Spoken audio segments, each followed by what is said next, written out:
Hello everyone, welcome to my channel. आज इस video में हम डिस्कस करेंगे इंटरनेशनल मॉनेटरी फंड यानी आईएमएफ है क्या। तो आईएमएफ एक इंटरनेशनल लेवल का ऑर्गेनाइजेशन है। अब ये इंटरनेशनल लेवल के ऑर्गेनाइजेशन को बनाने की रिक्वायरमेंट क्यों हुई, यानी ये आईएमएफ ये ऑर्गेनाइजेशन क्यों बनाया गया, फिर अगर बना दिया गया तो इसके क्या फंक्शन है, इसके फंक्शन को परफॉर्म करने के लिए इसका स्ट्रक्चर क्या है, यानी सबसे टॉप बॉडी कौन है, उसके नीचे कौन सी बॉडी काम करती है और उसके नीचे थर्ड लेवल पर कौन सी बॉडी काम कर रही है। यानी एक तरीके से हम आईएमएफ का स्ट्रक्चर देखेंगे। देन हम आईएमएफ के बारे में कुछ फैक्ट एंड फिगर डिस्कस करेंगे कि आईएमएफ बना कब था, इसकी एट प्रेजेंट फिलहाल एमडी कौन है, इसकी कितनी मेंबर कंट्री हैं, यानी कितने सदस्य इसके एट प्रेजेंट हैं आईएमएफ के। आईएमएफ अपनी मेंबर कंट्री को कौन कौन से लोन प्रोवाइड करता है, और साथ में एक इंपॉर्टेंट टॉपिक देखेंगे एसडीआर स्पेशल ड्रॉइंग राइट क्या है। तो स्टार्ट करते हैं अपने टॉपिक को। आईएमएफ इंटरनेशनल मॉनेटरी फंड का इस ऑर्गेनाइजेशन को बनाने की रिक्वायरमेंट कब हुई वो देखो और क्यों हुई। तो स्टार्ट करते हैं अपन, देखो थोड़ा सा बैकअप में चलते हैं। फर्स्ट वर्ल्ड वॉर का टाइम था, 1914 से लेकर 1918 तक फर्स्ट वर्ल्ड वॉर चला। फर्स्ट वर्ल्ड वॉर के अंदर जो कंट्री इन्वॉल्व थी उनकी इकोनॉमी पूरी तरीके से खत्म हो चुकी थी, यानी इस वॉर की वजह से कंट्री के अंदर काफी नुकसान हुआ था। अब ये फर्स्ट वर्ल्ड वॉर तो 18 में खत्म हो चुका था, 1918 में, लेकिन इसकी वजह से क्या हुआ था, इकोनॉमी को काफी नुकसान हुआ था। और सबसे ज्यादा नुकसान अगर फर्स्ट वर्ल्ड वॉर में हुआ था तो वो यूएसए को हुआ था। अमेरिका को सबसे ज्यादा नुकसान हुआ, और यहाँ पर इस वॉर के टाइम पर अमेरिका के पूरा बैंकिंग सिस्टम खत्म हो गया। अमेरिका का शेयर मार्केट डाउन जाने लगा, और डाउन जाता जाता 1929 और 1930 के यानी 1929 और 30 में ग्रेट डिप्रेशन आ गया, यानी महामंदी का टाइम आ गया। पूरी वर्ल्ड के अंदर महामंदी आ गई थी। और ये जो ग्रेट डिप्रेशन था ये 1929 से लेकर 1939 1 डिकेड तक ये ग्रेट डिप्रेशन रहा था। अब ये ग्रेट डिप्रेशन का जो मेन रीजन था वो यूएसए का स्टॉक मार्केट क्रैश हो गया था। और यूएसए को देखो, इकोनॉमी तो यहाँ ही खत्म हो चुकी थी, बैंकिंग सिस्टम फेल हो गए थे, धीरे धीरे स्टॉक मार्केट बचा था वो भी क्रैश हो गया, और ये महामंदी चल ही रही थी। उसी टाइम पीरियड पर सेकेंड वर्ल्ड वॉर स्टार्ट हो गया। 1939 से लेकर 1945 तक क्या रहा, सेकेंड वर्ल्ड वॉर हुआ। अब यहां से लेकर के और यहां तक आते आते पूरे वर्ल्ड के अंदर पूरा बैंकिंग सिस्टम खत्म, पूरा स्टॉक मार्केट क्रैश, यानी पूरी तरीके से इकोनॉमिक कोलैप्स हो चुकी थी। सभी नेशंस क्या थे, टेंशन में आ गए थे कि करें तो करें क्या, क्योंकि लोगों के पास खाने तक के पैसे नहीं थे। अब कुछ तो सॉल्यूशन करना था। तो सभी नेशंस ने, जो पावरफुल नेशंस थे जैसे यूके है, फ्रांस है, जापान है, ब्रिटेन है, तो इन नेशंस ने मिल करके क्या लिया, एक डिसीजन लिया। इन्होंने मिल करके कॉन्फ्रेंस की और कॉन्फ्रेंस में कोई सॉल्यूशन निकाला। तो देखो, अब फर्स्ट वर्ल्ड वॉर से लेकर सेकेंड वर्ल्ड वॉर तक यानी 1914 से 1945 तक पूरे वर्ल्ड के अंदर सारा सिस्टम उथल पुथल हो चुका था। World economic and political system उथल पुथल हो चुका था पूरे वर्ल्ड का, यहाँ से लेकर यहाँ से यहाँ तक आते आते। अब करना क्या था, अब करना इसका सॉल्यूशन था, क्योंकि इस सिचुएशन में रहेंगे तो दुनिया वैसे ही मर जाएगी। तो क्या हुआ था कि ब्रिटेन वुड्स के अंदर, अब ये ब्रिटेन वुड्स क्या है, ये अमेरिका के एक स्टेट के अंदर एक जगह है। तो ब्रिटेन वुड्स में यानी इस जगह पर में एक कॉन्फ्रेंस बुलाई गई, और इस कॉन्फ्रेंस में कितने नेशंस ने पार्टिसिपेट किया, 44 नेशंस ने पार्टिसिपेट किया। तो देखो, ब्रिटेन वुड्स में एक कॉन्फ्रेंस बुलाई गई। इस कॉन्फ्रेंस का नाम क्या रखा गया, ब्रिटेन वुड्स कॉन्फ्रेंस, या फिर UN monetary and financial conference इसका नाम रखा गया। इस कॉन्फ्रेंस के अंदर वैसे तो देखो 44 नेशंस ने पार्टिसिपेट किया था, लेकिन 2 मेन पर्सन थे जो हीरो बनकर आए थे। वो मेन पर्सन कौन थे, यूएसए से मिस्टर डेक्स्टर वाइट और यूके से मिस्टर जे.एम. केन्ज। इन दोनों पर्सन ने क्या थे, उस कॉन्फ्रेंस के लगभग लीडर थे ये। तो इन लोगों ने क्या रखा, एक प्रस्ताव रखा कि हमें कुछ तो सॉल्यूशन करना होगा, क्योंकि पूरा वर्ल्ड क्या है, लगभग खत्म हो चुका है। तो क्या रखा, इस कॉन्फ्रेंस के अंदर 44 नेशंस के 730 लोगों ने, 730 रिप्रेजेंटेटिव ने पार्टिसिपेट किया था।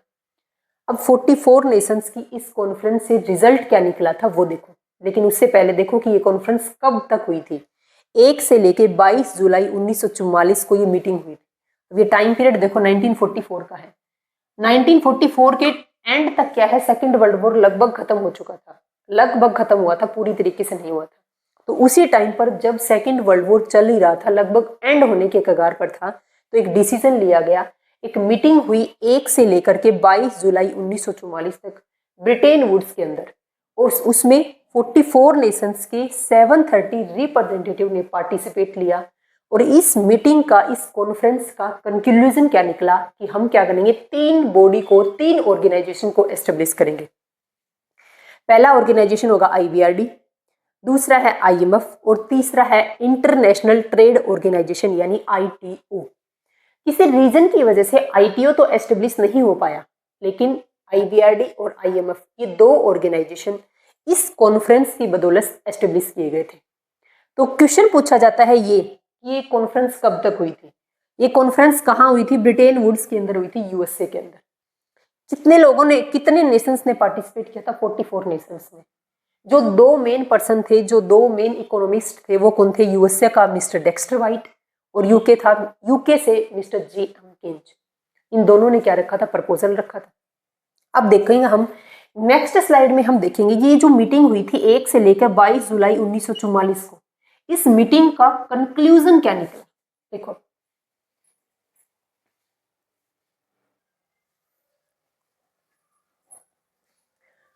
अब देखो इस कॉन्फ्रेंस का रिजल्ट क्या निकला, कॉन्फ्रेंस का कंक्लूजन क्या निकला।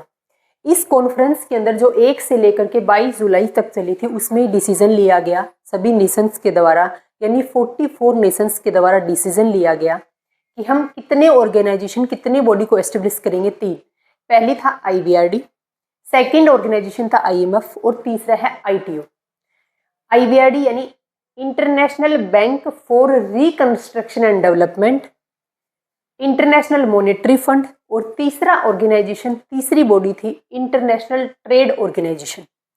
अब किसी कारणवश की वजह से क्या है कि ये जो ऑर्गेनाइजेशन था ये एस्टेब्लिश नहीं हो पाया, क्योंकि सभी नेशंस इसमें एक बार तो डिसीजन ले लिया कॉन्फ्रेंस में, उसके बाद इस ऑर्गेनाइजेशन को एस्टेब्लिश करने के लिए सभी नेशन सहमत नहीं हुए।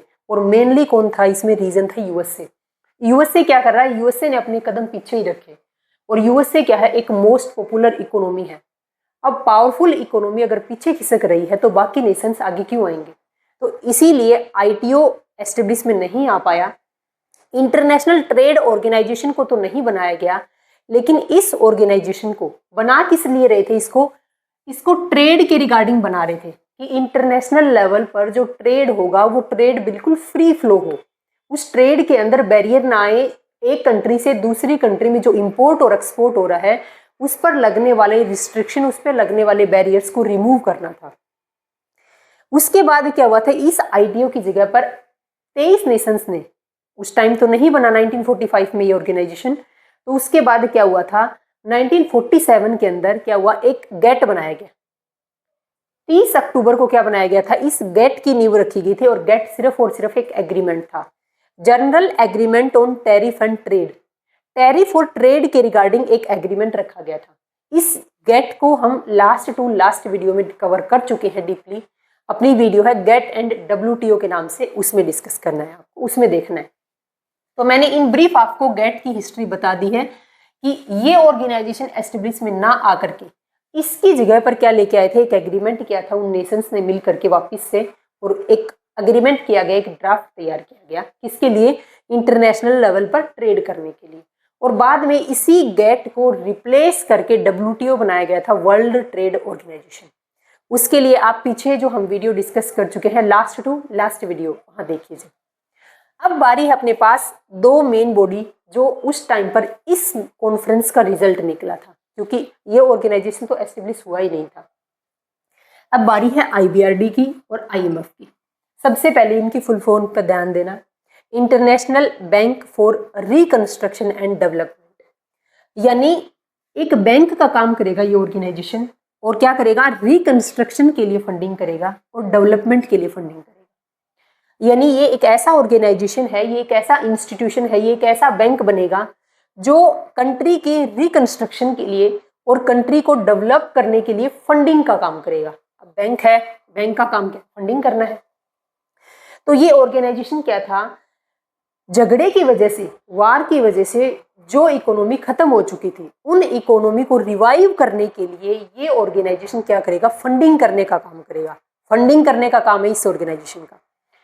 तो बाद में क्या दे रखा था, इसी आईबीआरडी को नाम तो क्या चेंज किया, वर्ल्ड बैंक का पार्टी बना दिया था इसको। बाद में इसे वर्ल्ड बैंक का हिस्सा बना दिया गया था, ये ध्यान रखना। लेकिन इसका काम क्या था, ये ऑर्गेनाइजेशन बनाया क्यों था? वॉर की वजह से जो इकोनॉमी खत्म हो चुकी है, डिवास्ट हो चुकी है, कोलैप्स हो चुकी है, उन इकोनॉमी को फंडिंग करने का काम किसको दिया गया था? आईबीआरडी को दिया था। हमने बोला आईबीआरडी आपको बनाया जाएगा और आपका काम क्या होगा, आपका ऑब्जेक्ट है, आपका एम है, जो झगड़े की वजह से जो जो कंट्री खत्म हो चुकी है, उन कंट्री को दोबारा से रिवाइव करने के लिए आप उनको फंडिंग करने का काम करोगे। इसने बोला ओके डन। आईएमएफ को क्या बोला गया, इंटरनेशनल मॉनेटरी फंड, आपका काम क्या होगा, अगर किसी भी कंट्री का बीओपी नेगेटिव में चल रहा है, चाहे वो शॉर्ट टर्म के लिए हो, चाहे मीडियम टर्म के लिए हो, चाहे लॉन्ग टर्म से, अगर किसी भी कंट्री का बीओपी अगर नेगेटिव में है, यानी बैलेंस ऑफ पेमेंट अगर नेगेटिव में चल रहा है, तो उन नेशंस को आप फंडिंग करने का काम करोगे। इसने बोला डन। इसने बोला अब इतना काम नहीं है, और भी काम है, सुनो कान खोल के। तो आईएमएफ का पहला काम क्या था कि जिन कंट्री का बीओपी नेगेटिव में है, उन कंट्री को फंडिंग करने का काम करेगा, पहला पॉइंट। दूसरा इसको काम दिया गया कि इंटरनेशनल लेवल पर आप मॉनेटरी सिस्टम को मैनेज करोगे। अपनी कंट्री में, एक कंट्री के अंदर मॉनेटरी सिस्टम को मैनेज करने का काम किसका है, उस कंट्री के सेंट्रल बैंक का, यानी आरबीआई का। तो नेशनल लेवल पर मॉनेटरी सिस्टम को रेगुलेट करने का काम, मैनेज करने का काम आरबीआई के पास में है, रिजर्व बैंक ऑफ इंडिया के पास में है। वहीं इंटरनेशनल लेवल पर पूरी इकोनॉमी के मॉनेटरी सिस्टम को मैनेज करने का काम किसको दिया गया, इस आईएमएफ को दिया गया। इसने बोला ठीक है, और ये चल पड़ा। बोले नहीं रुको, और भी काम है आपके। और तीसरा काम क्या दिया गया कि इंटरनेशनल लेवल पर अगर इकोनॉमी के अंदर अगर क्या ज्यादा स्टेबल नहीं रह पाती है, यानी कभी इन्फ्लेशन रहता है, कभी डिफ्लेशन रहता है, तो इकोनॉमी को आप स्टेबल रखने की जिम्मेदारी भी आपकी है। यानी आईएमएफ की जिम्मेदारी है कि इंटरनेशनल लेवल पर, यानी पूरे वर्ल्ड के अंदर इन्फ्लेशन ज्यादा ना हो जाए और इन्फ्लेशन एक लेवल से नीचे भी ना हो जाए, इसको रेगुलेट करने का काम, इसको मैनेज करने की जिम्मेदारी किसको दी गई, आईएमएफ को। तो आज इस वीडियो में हमें पढ़ना क्या है, ये ऑर्गेनाइजेशन पढ़ना है। आईबीआरडी क्या होगा, आईबीआरडी के ऊपर अपनी नेक्स्ट वीडियो होगी। लेकिन आईएमएफ क्या है, इंटरनेशनल लेवल का एक ऑर्गेनाइजेशन है जो क्या काम करेगा, फंडिंग करने का काम करेगा। क्या काम करेगा, फंडिंग करने का काम करेगा जिन कंट्री का बीओपी नेगेटिव में है, पहला पॉइंट। दूसरा काम इसको दिया गया कि इंटरनेशनल लेवल पर आप मॉनेटरी सिस्टम को क्या करोगे, मैनेज करोगे। तीसरा काम दिया गया कि इंटरनेशनल लेवल पर पूरी इकोनॉमी को स्टेबल करने का काम आपका है, यानी ना तो मुद्रास्फीति होनी चाहिए और ना ही मुद्रा अपस्फीति होनी चाहिए। इस पॉइंट को भी ध्यान रखना है। काम क्या है, ये जो दोनों बॉडी बनाई गई थी ना, आईबीआरडी और आईएमएफ, इन दोनों बॉडी का काम था फंडिंग करने का, यानी पैसा देने का। ये उन कंट्री को पैसा देगा जो वार की वजह से खत्म हो चुकी है, उन कंट्री को दोबारा से रिवाइव करने के लिए। ये उन कंट्री को पैसा देगा जिनकी बीओपी नेगेटिव में चल रहा है। पूरे मॉनेटरी सिस्टम को संभालेगा कि कहीं मुद्रास्फीति ज्यादा तो नहीं हो गई है, कहीं मार्केट के अंदर पैसा एक लिमिट से ज्यादा तो नहीं हो गया है। जैसे अपने, अगर आईएमएफ को मैं एक और सिंपल सी लाइन में बताऊं ना, तो जिस तरीके से एक कंट्री के अंदर जितने भी कॉमर्शियल बैंक हैं, उन सभी कॉमर्शियल बैंक के ऊपर सबसे टॉप बॉडी कौन सी होती है, उस कंट्री का सेंट्रल बैंक, यानी इंडिया के अंदर है आरबीआई। उसी तरीके से इंटरनेशनल लेवल पर अगर किसी टॉप बैंक का काम करेगा तो वो कौन करेगा, आईएमएफ करेगा, इंटरनेशनल मॉनेटरी फंड। और आईपीओ का मैंने आपको बता दिया, इंटरनेशनल ट्रेड ऑर्गेनाइजेशन था, कुछ रीजन की वजह से ये ऑर्गेनाइजेशन एस्टेब्लिश नहीं हो पाया। इसकी जगह बाद में 23 नेशंस ने मिल करके 30 अक्टूबर 1947 को एक एग्रीमेंट किया था, general agreement on tariff and trade. इस एग्रीमेंट को, ये एग्रीमेंट कब तक चला था, ये एग्रीमेंट 1995 तक चला था, और 1 जनवरी 1995 को इस एग्रीमेंट को भी खत्म कर दिया गया। खत्म तो क्या कर दिया, रिप्लेस कर दिया। इस एग्रीमेंट की जगह पर डब्ल्यूटीओ बना दिया गया, वर्ल्ड ट्रेड ऑर्गेनाइजेशन। तो ये हम पहले कवर कर चुके हैं, वहां से देखना। अब इससे आगे देखो,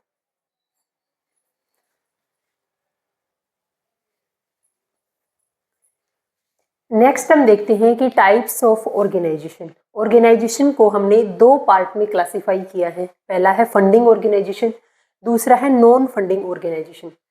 फंडिंग ऑर्गेनाइजेशन वो होते हैं जो अपनी मेंबर कंट्री को, जैसे कि IBRD है और IMF है, ये अपनी मेंबर कंट्री को क्या करते हैं, फंड प्रोवाइड करते हैं, यानी पैसे से उन कंट्री की हेल्प करते हैं। नॉन फंडिंग ऑर्गेनाइजेशन वो हैं जिनके पास पैसा नहीं है, पैसा तो है लेकिन वो पैसे से अपनी कंट्री की हेल्प नहीं कर रहे, अपनी मेंबर कंट्री की हेल्प नहीं कर रहे, बल्कि वो क्या कर रहे हैं, कुछ पॉलिसी इशू करते हैं, कुछ रूल रेगुलेशन इशू करते हैं ट्रेड के रिगार्डिंग, वो भी देखेंगे। सबसे पहले हम देखते हैं फंडिंग ऑर्गेनाइजेशन। तो फंडिंग ऑर्गेनाइजेशन में दो ऑर्गेनाइजेशन मेन है अपने पास, IBRD और IMF, international bank for reconstruction and development और इंटरनेशनल मॉनेटरी फंड। अब ये दोनों ऑर्गेनाइजेशन एस्टेब्लिश कर दिए गए थे 1 से लेकर 22 जुलाई तक जो कॉन्फ्रेंस हुई थी ब्रिटेन वुड्स के अंदर, उस कॉन्फ्रेंस का ये रिजल्ट है IBRD और IMF। बाद में इसी IBRD को हमने वर्ल्ड बैंक का पार्ट बना दिया था, ठीक है। अब IBRD और IMF इन दोनों को अगर इकट्ठा बोला जाए तो हम क्या बोलेंगे, ब्रिटेन वुड्स ट्विंक्स का नाम दिया गया था। तो क्वेश्चन पूछा जा चुका है कि ब्रिटेन वुड्स ट्विंक्स के अंदर कौन से दो ऑर्गेनाइजेशन इंक्लूड हैं, तो IBRD और IMF दोनों ऑर्गेनाइजेशन इंक्लूड हैं। और ये दोनों ऑर्गेनाइजेशन फंडिंग ऑर्गेनाइजेशन है, यानी अपनी मेंबर कंट्री को फंड प्रोवाइड करती है। ये ऑर्गेनाइजेशन बने कब थे, मीटिंग कब हुई थी, 1 से लेकर के 22 जुलाई 1944 के अंदर मीटिंग हुई थी। तो 27 दिसंबर 1945 को क्या कर दिए थे, इन दोनों ऑर्गेनाइजेशन की नींव रख दी थी कि ये दो ऑर्गेनाइजेशन एस्टेब्लिश करने की उस टाइम पर कंफर्म कर लिया था 1 से लेके 22 जुलाई को जो मीटिंग हुई थी उसमें, लेकिन नींव कब रखी थी, 1945 के अंदर।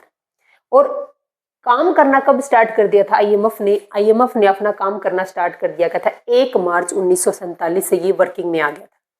तो ध्यान रखना, IMF ने अपना वर्किंग स्टार्ट कब किया था, 1 मार्च 1947 को, ठीक है। सेकंड ऑर्गेनाइजेशन है नॉन फंडिंग ऑर्गेनाइजेशन। ऐसे ऑर्गेनाइजेशन है जो फंड प्रोवाइड नहीं करते बल्कि अपनी मेंबर कंट्री की दूसरी तरीके से हेल्प करते हैं। कैसे, WTO और अंगटाड। पहले हम अंगटाड को देखते हैं। अंगटाड क्या किया गया था, अंगटाड 1964 में एस्टेब्लिश किया गया एक ऑर्गेनाइजेशन है, एक इंटरनेशनल ऑर्गेनाइजेशन है। और इसका मेन एम क्या था कि जो डेवलपिंग नेशंस है, ओनली और ओनली डेवलपिंग, डेवलप्ड कंट्री नहीं, जो डेवलपिंग कंट्री है या फिर जो अंडर डेवलप्ड कंट्री है, उन कंट्री के अंदर जो ट्रेड हो रहा है, जो इन्वेस्टमेंट हो रहा है, जो डेवलपमेंट का काम हो रहा है, उसको प्रमोट करना था। यानी एक तरीके से ट्रेड को फ्री फ्लो करना है नेशंस के बीच में, ठीक है। WTO, ये WTO किस चीज की बदौलत है, देखो जब 1 से लेके 22 जुलाई तक जो मीटिंग हुई थी, जो कॉन्फ्रेंस हुई थी, उसमें एक इंटरनेशनल ट्रेड ऑर्गेनाइजेशन को एस्टेब्लिश करने की बात कही गई थी, लेकिन वो एस्टेब्लिश नहीं हो पाया। उसकी जगह पर बाद में 23 नेशन मिल करके और क्या किया था, 1948 के अंदर क्या रखा गया था, गेट बनाया गया था, general agreement on tariff and trade. तो general agreement on tariff on trade की एक एग्रीमेंट था, सिर्फ कोई ऑर्गेनाइजेशन नहीं था। तो उस एग्रीमेंट ने काम किया 1995 तक, 31 दिसंबर 1994 तक काम किया। और 1 जनवरी से 1995 से कौन फंक्शन में आ गया, कौन एस्टेब्लिश किया गया, उस गेट को रिप्लेस करके एक ऑर्गेनाइजेशन बनाया गया जिसका नाम रखा गया WTO, वर्ल्ड ट्रेड ऑर्गेनाइजेशन। अब WTO का और अंगटाड का काम क्या है, इसका एम क्या था, इन ऑर्गेनाइजेशन को बनाने का एम था कि free flow of international trade, कि जो इनकी मेंबर कंट्री है, चाहे अंगटाड की हो चाहे WTO की हो, जो इनकी मेंबर कंट्री है, उन कंट्री के बीच में जो ट्रेड हो रहा है उस ट्रेड को बिल्कुल फ्री फ्लो करना है, उस ट्रेड पर लगने वाले बैरियर्स को रिमूव करना है। तो नॉन फंडिंग ऑर्गेनाइजेशन, क्वेश्चन यहाँ से डायरेक्ट पूछा जा चुके हैं, कई बार पूछे जा चुके हैं कि नॉन फंडिंग ऑर्गेनाइजेशन WTO और अंगटाड का काम क्या है। अगर ये पैसे से हेल्प नहीं कर रहे अपनी मेंबर कंट्री की, तो फिर ये हेल्प कैसे कर रहे हैं, ये अपनी मेंबर कंट्री को जो ट्रेड हो रहा है उनके बीच में, उस ट्रेड को ये फ्री फ्लो करने का काम करते हैं, पॉलिसी रूल रेगुलेशन बनाते हैं ताकि ट्रेड ज़्यादा से ज़्यादा हो। मान लो इंडिया USA से क्या है, गुड्स इंपोर्ट कर रही है, अब USA गुड्स के ऊपर इंपोर्ट लगा रहा है, इंपोर्ट ड्यूटी ज़्यादा लगा दी। अब मान लो यहाँ इंडिया से USA को हम एक्सपोर्ट कर रहे हैं, तो वहाँ पर ड्यूटी उसने ज़्यादा लगा दी। तो इस तरीके से ड्यूटी लगने की वजह से चाहे इंपोर्ट ड्यूटी हो चाहे एक्सपोर्ट ड्यूटी हो, ड्यूटी लगने की वजह से प्रोडक्ट महंगे बनते हैं, महंगे हो जाते हैं और महंगे प्रोडक्ट को मार्केट में कोई खरीद नहीं पाता है। अगर ड्यूटी नहीं लगेगी तो प्रोडक्ट एक लेवल से ज़्यादा कीमत उसकी नहीं जाएगी और प्रोडक्ट मार्केट में चल नहीं पाएगा। तो टाइप ऑफ ऑर्गेनाइजेशन को हमने देख लिया। अब हम पढ़ेंगे आईएमएफ को, कि क्योंकि हमें आज पढ़ना क्या है, आज हमें इस आईएमएफ को देखना है कि ये क्यों बनाया गया था, बनाया कैसे गया था, इसकी नींव इस तरीके से रखी गई थी जो मैंने आपको लास्ट स्लाइड में बता दिया। लेकिन इसके ऑब्जेक्ट क्या है, अगर बना दिया ऑर्गेनाइजेशन तो इसके ऑब्जेक्ट क्या है, अब उस ऑब्जेक्ट को अचीव करने के लिए आईएमएफ क्या फंक्शन परफॉर्म कर रहा है, उन फंक्शन को भी देखना है।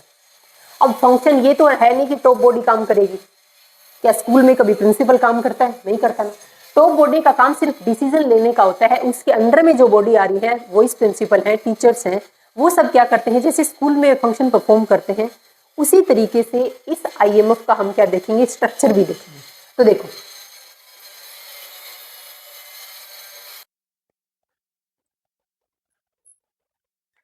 अब देखो हम देखते हैं कि ऑब्जेक्टिव्स ऑफ आईएमएफ, यानी आईएमएफ को बनाने का ऑब्जेक्ट क्या था और इन ऑब्जेक्ट को अचीव करने के लिए आईएमएफ क्या फंक्शन परफॉर्म करता है, उन फंक्शंस को भी देखना है। तो सबसे पहले जो ऑब्जेक्ट डिसाइड करते हैं उनको देखते हैं। पहला ऑब्जेक्ट क्या था कि मेंबर कंट्री, कि आईएमएफ अपनी मेंबर कंट्री के जो एडवर्स बीओपी है उस एडवर्स बीओपी की प्रॉब्लम को दूर करने के लिए किसका काम करेगा, फंडिंग का काम करेगा। तो आईएमएफ को एस्टेब्लिश करने का प्राइमरी पर्पस था, प्राइमरी ऑब्जेक्ट क्या था कि जिन कंट्री का बीओपी अगर एडवर्स बीओपी है यानी नेगेटिव बीओपी है तो उसको फंडिंग करने का काम कौन करेगा, आईएमएफ करेगा। नेक्स्ट है स्टेबिलिटी ऑफ एक्सचेंज रेट। अब एक्सचेंज रेट का मतलब है कि जैसे $1 की वैल्यू कितनी है, $1 की वैल्यू है लगभग 90 रुपये, लगभग अप्रोक्सीमेट मान लेते हैं शायद 88 या 89 है, यानी 90 रुपये इंडियन रुपीज की, 90 रुपए की एक वैल्यू, 90 रुपए की वैल्यू $1 के बराबर है। तो इस एक्सचेंज रेट को स्टेबल करने का काम भी किसका है, इसको स्टेबल रखें। अब ये नहीं कि मान लो $1 अमेरिका का $1 और इंडिया क्या बोलेगी, मान लो इसको 200 रुपए कर दे, 200 $1 इक्वल टू 200 रुपए, नहीं ऐसा नहीं है। पूरे मार्केट के ऊपर ये जो आईएमएफ ये निगरानी रखता है, गवर्नमेंट की जो पॉलिसी बनाती है, गवर्नमेंट जो रूल रेगुलेशन बनाती है, जो भी स्कीम पास करती है उन सभी स्कीम के ऊपर, सभी पॉलिसी के ऊपर आईएमएफ क्या करता है, निगरानी रखता है। क्योंकि अगर आईएमएफ अपनी मेंबर कंट्री की इन पॉलिसी के ऊपर, इस मॉनेटरी सिस्टम के ऊपर अगर निगरानी नहीं रखेगा तो वो रिपोर्ट पब्लिश कैसे करेगा, क्योंकि आईएमएफ क्या करता है अपने सभी नेशंस को, जो मेंबर नेशंस हैं उनको क्या करता रहता है, एनालिसिस करता रहता है, उनकी पॉलिसी को रिव्यू करता है और उसके बेस पर एनालिसिस करके, रिसर्च करके फिर क्या करता है, रिपोर्ट पब्लिश करता है। वो बाद में देखेंगे कि आईएमएफ कौन कौन सी रिपोर्ट पब्लिश करता है, यानी किस किस सेक्टर से रिलेटेड रिपोर्ट को पब्लिश करने का काम आईएमएफ का है। बट पहले देखना है कि इकोनॉमी के अंदर जो एक्सचेंज रेट है, यानी एक करेंसी का दूसरी करेंसी में जो एक्सचेंज है उसका जो लेवल है उसको स्टेबल बना के रखना है। अब ये नहीं कि आज हम सोए तब तो $1 90 रुपए के बराबर था, सुबह उठे तब $1 200 रुपए के बराबर होगा, ऐसा नहीं। यानी पूरे मार्केट की, पूरे इकोनॉमी को स्टेबल करने का काम किसको दिया गया था, ये किसको दिया गया था, आईएमएफ को। नेक्स्ट है promote high employment and economic growth. पूरी इकोनॉमी की, पूरे वर्ल्ड की इकोनॉमी की ग्रोथ की जिम्मेदारी किसके ऊपर थी, आईएमएफ के ऊपर थी। फोकस सस्टेनेबल इकोनॉमिक ग्रोथ, मतलब इकोनॉमिक रिसोर्सेज को इस तरीके से यूज मत करो कि आज हमने यूज कर लिया और हमने आगे के लिए सोचा ही नहीं है, उनको सस्टेनेबल वे में यूज करो, या हमें इकोनॉमिक रिसोर्सेज को हमें आज भी यूज करना है और आने वाली पीढ़ी के लिए भी, यानी आने वाली जनरेशन के लिए भी उनको मेंटेन करके रखना है। अब ये नहीं कि आईएमएफ से मान लो इंडिया को नुकसान हो गया और इंडिया ने गुहार लगाई आईएमएफ को कि हमें फंडिंग दो, हमें पैसा प्रोवाइड करो, हमें फाइनेंशियली हेल्प चाहिए आपकी।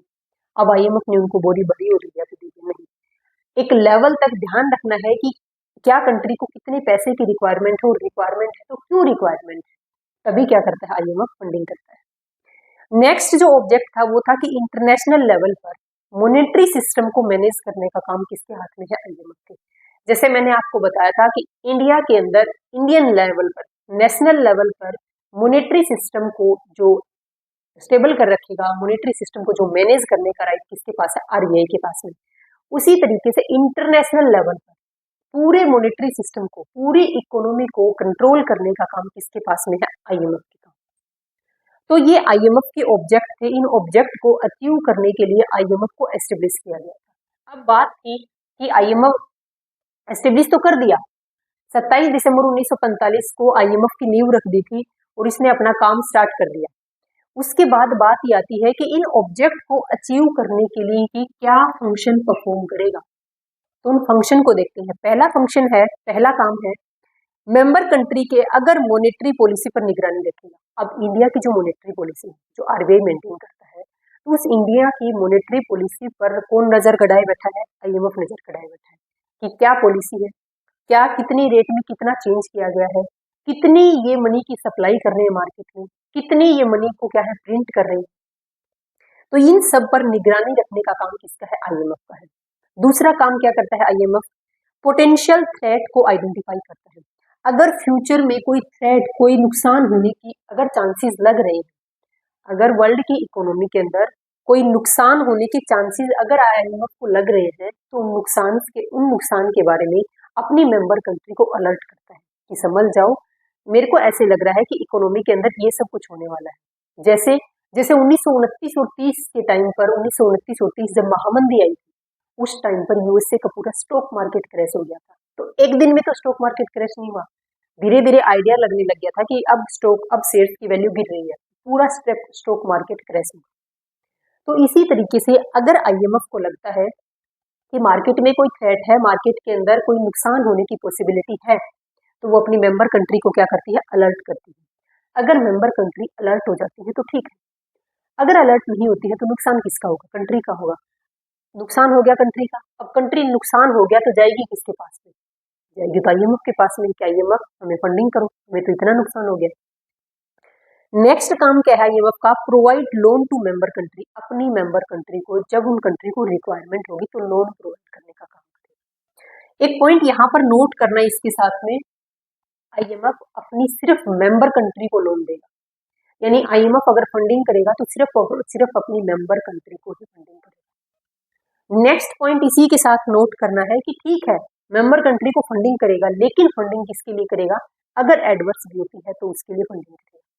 एक्सचेंज रेट में अगर कोई अप डाउन हुआ है तो उसके लिए फंडिंग करेगा। इकोनॉमी के मॉनेटरी सिस्टम के लिए फंडिंग करेगा। लेकिन अब इंडिया की तरफ से जाता है पर्सन और क्या बोलते हैं कि हमें तो फंड चाहिए। आईएमएफ ने बोला क्यों चाहिए आपको फंड? बोले हमें एजुकेशन पॉलिसी के लिए फंड चाहिए, हमें तो कंस्ट्रक्शन का काम करना है उसके लिए फंड चाहिए, हमें तो हेल्थ के रिगार्डिंग आपको हम तो हॉस्पिटल बनवाएंगे उसके लिए हमें फंड चाहिए। आईएमएफ ने बोला भाग जाओ यहाँ, कोई फंड नहीं मिलेगा।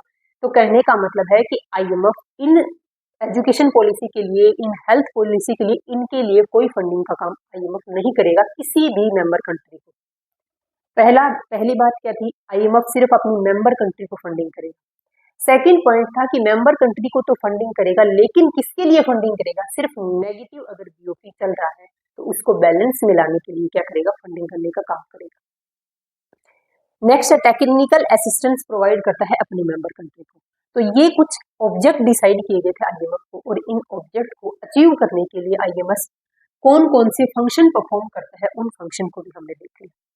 अब हम आईएमएफ का स्ट्रक्चर देखेंगे कि आईएमएफ का स्ट्रक्चर कैसे है, आईएमएफ को बनाया कैसे है, सबसे टॉप बॉडी कौन सी है, उसके नीचे कौन सी बॉडी है, यानी पॉलिसी को बनाने का काम किसका है, पॉलिसी को एग्जीक्यूट करने का काम किसका है। देखो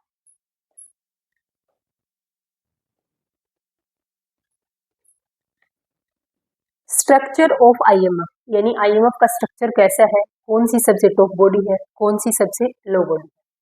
तो आईएमएफ के स्ट्रक्चर में हम इसको 4 लेवल पर क्लासिफाई करते हैं। पहला है बोर्ड ऑफ गवर्नर, सेकंड है अपने पास एग्जीक्यूटिव बोर्ड, और तीसरा है मैनेजिंग डायरेक्टर, और last staff and IMF staff and department. तो सबसे पहले है बोर्ड ऑफ गवर्नर्स। देखो लिखा हुआ है गवर्नर्स, यानी आईएमएफ की जितनी भी मेंबर कंट्री है उन सभी मेंबर कंट्री के गवर्नर इस बोर्ड ऑफ गवर्नर के अंदर इंक्लूड होते हैं। तो सबसे टॉप मोस्ट बॉडी कौन सी है आईएमएफ की? वो है बोर्ड ऑफ गवर्नर्स।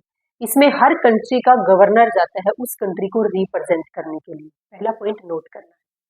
अब इस जो सबसे टॉप मोस्ट बॉडी है, इस बॉडी का काम क्या है? टॉप डिसीजन मेकिंग बॉडी है, यानी पॉलिसी को फॉर्मुलेशन करने का काम इस बॉडी का है। जितने भी रूल रेगुलेशन बनेंगे, जितनी स्कीम बनेगी, जितनी पॉलिसी बनेगी, वो पॉलिसी कौन बनाएगा? बोर्ड ऑफ गवर्नर्स बनेगी। यानी आईएमएफ की मेंबर कंट्री के जो गवर्नर है, उन मेंबर कंट्री के गवर्नर क्या बनाएंगे, पॉलिसी मेकिंग का काम करेंगे। इस बोर्ड की, इस सबसे टॉप मोस्ट बॉडी की हेल्प करने के लिए दो कमेटी बनाई गई है। एक है डेवलपमेंट कमेटी और दूसरी है आईएमएफसी, इंटरनेशनल मॉनेटरी फाइनेंशियल कमेटी। ये दोनों कमेटी क्या करती है, इस टॉप मोस्ट बॉडी को एडवाइजर का काम करती है, यानी सलाह देती है। कोई पॉलिसी बनानी है, कोई रूल रेगुलेशन बनाना है, कोई मान लो कोई फ्रेमवर्क तैयार करना है, तो जो एडवाइस करने का काम कौन करेंगी, दोनों बॉडी करेंगी, लेकिन डिसीजन कौन लेगी, सबसे top most body board of governors लेगी। तो इन ध्यान रखना एडवाइजरी के बारे में। डेवलपमेंट कमेटी एक कमेटी ये है और एक है आईएमएफसी, इंटरनेशनल मॉनेटरी फाइनेंशियल कमेटी। ये है फर्स्ट स्टेप, ये सबसे टॉप मोस्ट बॉडी है। उसके नीचे बॉडी काम करती है एग्जीक्यूटिव बोर्ड। जो पॉलिसी ऊपर बना ली, उन पॉलिसी को एग्जीक्यूट करने का काम कौन सी बॉडी करेगी, एग्जीक्यूटिव बोर्ड करेगी। पॉलिसी को एग्जीक्यूट कौन करेगी, day to day decision making का काम किसके हाथ में है, एग्जीक्यूटिव बोर्ड के पास में है। यहाँ से पॉलिसी बनकर इसके पास में है, उन पॉलिसी को इम्प्लीमेंट करने का काम है सेकंड बॉडी। इसके नीचे एक बॉडी काम करती है जिसको बोलते हैं MD, managing director. Managing director का काम क्या है कि हेड ऑफ आईएमएफ स्टाफ। इस स्टाफ को हेड, इस स्टाफ से, अब एमडी है, कोई छोटी मोटी पोस्ट नहीं है, एमडी तो काम नहीं करेगी, काम तो स्टाफ से ही करवाएगी। तो इस स्टाफ को रेगुलेट करने का काम इस स्टाफ को, इस एमजी क्या करती है, एमडी सॉरी, ये एमडी क्या करती है, एमडी कंट्री, ये आईएमएफ को रिप्रेजेंट करती है। एमडी क्या करेगी, अब गवर्नर है, ये तो गवर्नर तो हर कंट्री का अलग अलग है, हर कंट्री की तरफ से आएगा गवर्नर। तो मेन जो है वो मेन है एमडी, यानी मैनेजिंग डायरेक्टर है आईएमएफ की। जब भी आईएमएफ को रिप्रेजेंट करना होगा तो ये पर्सन जाएगा या जाएगी, जो भी हो। तो मैनेजिंग डायरेक्टर का काम क्या है कि आईएमएफ को रिप्रेजेंट करना है। आईएमएफ की तरफ से कौन जाएगा, मैनेजिंग डायरेक्टर जाता है, जिस भी कंट्री में जाना होता है। तो दूसरा पॉइंट, आईएमएफ का काम क्या है कि जो आईएमएफ का स्टाफ है उस स्टाफ से काम लेना है। आईएमएफ स्टाफ एंड डेवलपमेंट क्या है, फोर्थ फ्रेमवर्क है, फोर्थ बॉडी। ये head of the IMF staff है। इस आईएमएफ के स्टाफ का हेड कौन है, ये पूछा जा सकता है पेपर में, तो एमडी। आईएमएफ को रिप्रेजेंट कौन सी बॉडी करेगी, तो वो मैनेजिंग डायरेक्टर है। जो पॉलिसी बनाई है उन पॉलिसी को एग्जीक्यूट करने का काम किसके पास में है, एग्जीक्यूटिव बोर्ड के पास में। सबसे टॉप मोस्ट बॉडी कौन सी है, बोर्ड्स ऑफ गवर्नर। तो ये क्या था, ये चार स्टेज है, पहला, दूसरा, तीसरा और चौथा। ये चार क्या है, ये चार बॉडी है, ये चार स्टेप है, ये चार स्ट्रक्चर बनाए गए हैं जो आईएमएफ को पूरे स्ट्रक्चर को शो करते हैं। अब हम क्या करेंगे, इन चारों को डिटेल में डिस्कस करेंगे कि बोर्ड ऑफ गवर्नर में आता कौन कौन है, इनका काम क्या है। देखो,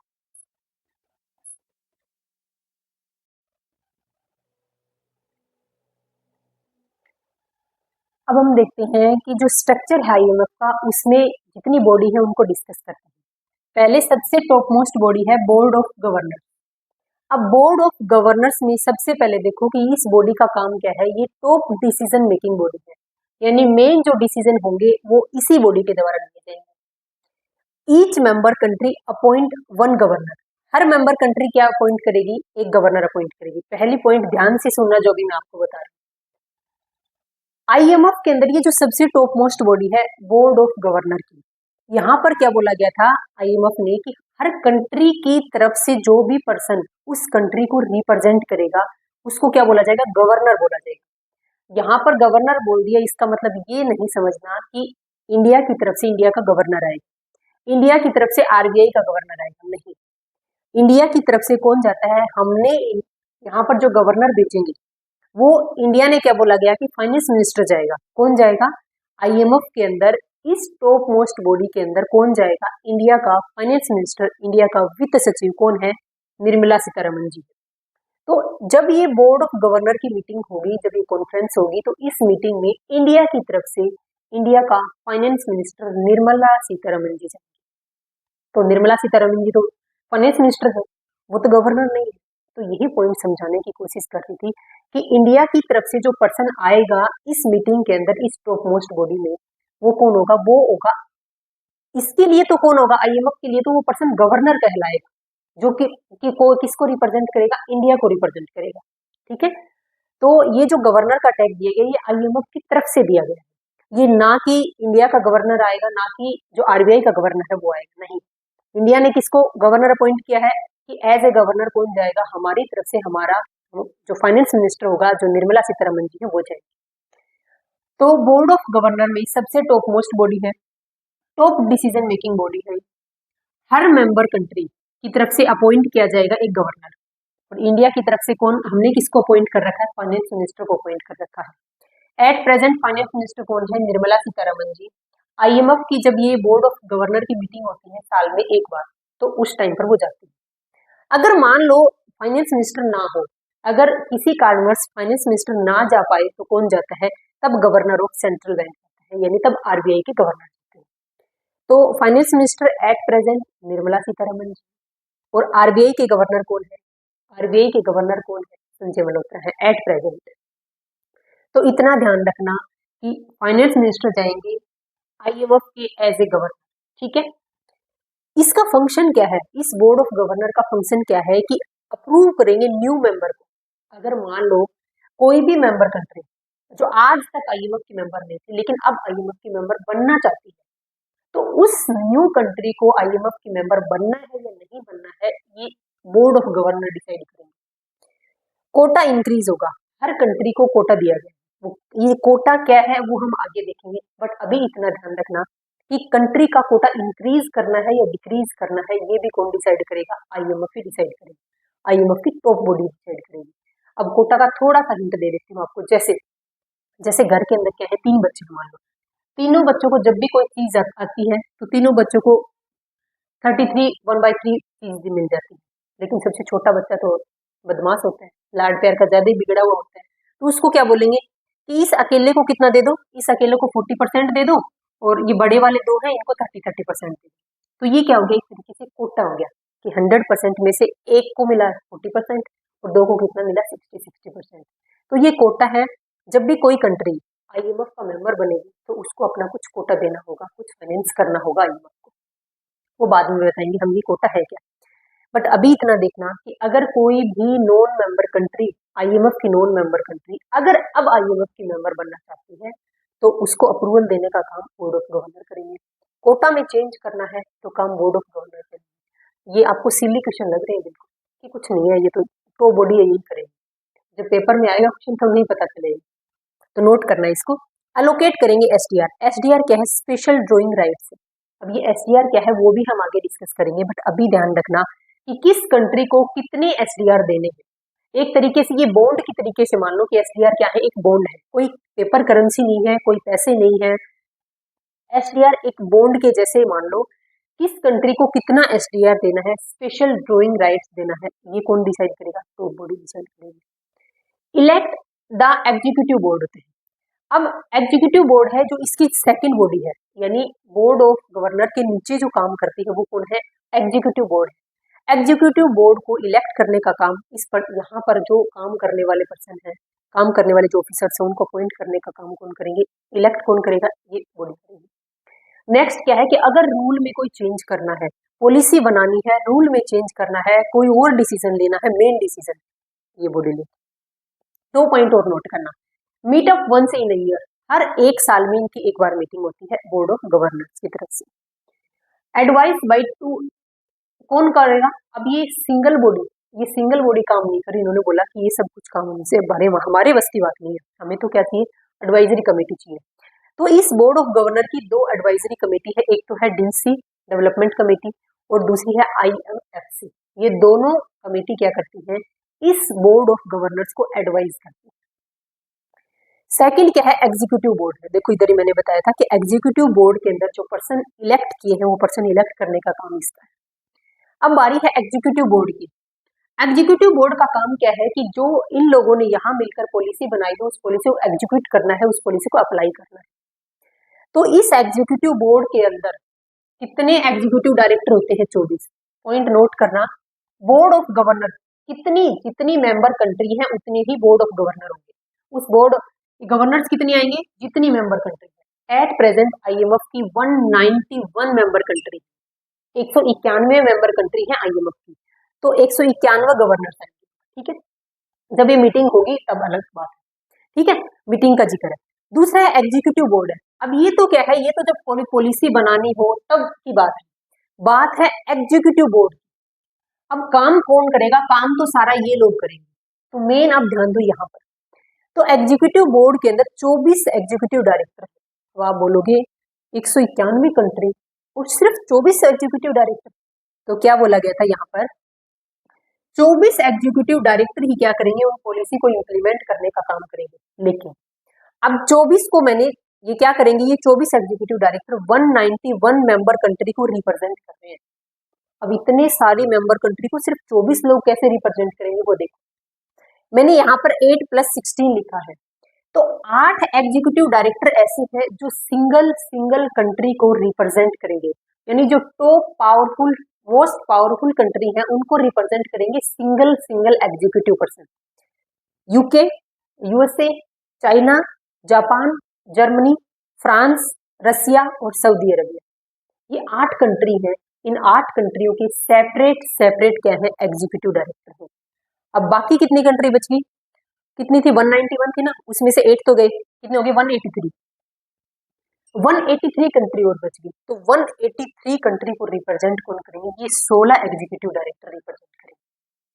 अब कितनी चेयर डली है, टोटल 24 चेयर डलेंगी एग्जीक्यूटिव बोर्ड की। जब भी मीटिंग होगी ना तो कितनी चेयर डलेंगी, 24 चेयर पर 8 लोग तो आके अपनी अपनी चेयर पर बैठ गए। UK, USA, China, Japan, Germany, France, Saudi Arabia और रसिया। अब बाकी चेयर कितनी रहेगी, 16। अब 16 चेयर पर कितनी कंट्री, 183 कंट्री को रिप्रेजेंट कैसे करेंगे। अब ये क्या करेंगे, अब चेयर है 16, यानी 16 लोग बच गए, 16 एग्जीक्यूटिव डायरेक्टर बच गए। अब क्या करेंगे, एक एक कंट्री, एक एग्जीक्यूटिव डायरेक्टर, एक एग्जीक्यूटिव डायरेक्टर कम से कम 2 से 3 से 4 से 5 से 6 7 10 कंट्री को रिप्रेजेंट करेगा। जैसे इंडिया की तरफ से जो एग्जीक्यूटिव डायरेक्टर जाता है वो इंडिया को है, इंडिया, श्रीलंका, बांग्लादेश और भूटान को कितनी कंट्री को रिप्रेजेंट करता है, शायद 4 कंट्री को रिप्रेजेंट करता है, जो नेक्स्ट स्लाइड में देखेंगे। तो यहाँ पर क्या बोला गया था कि 24 एग्जीक्यूटिव डायरेक्टर में से 8 एग्जीक्यूटिव डायरेक्टर ऐसे हैं जो सिंगल कंट्री को रिप्रेजेंट करेंगे और बाकी के 16 एग्जीक्यूटिव डायरेक्टर ऐसे हैं जो एक ग्रुप के अंदर कंट्री को रिप्रेजेंट करेंगे। जैसे इंडिया की तरफ से इंडिया, बांग्लादेश, भूटान और एक श्रीलंका, ये चारों क्या करेंगे, इनको रिप्रेजेंट करेगा एक एग्जीक्यूटिव डायरेक्टर। देखो इसी के आगे नोट करना है।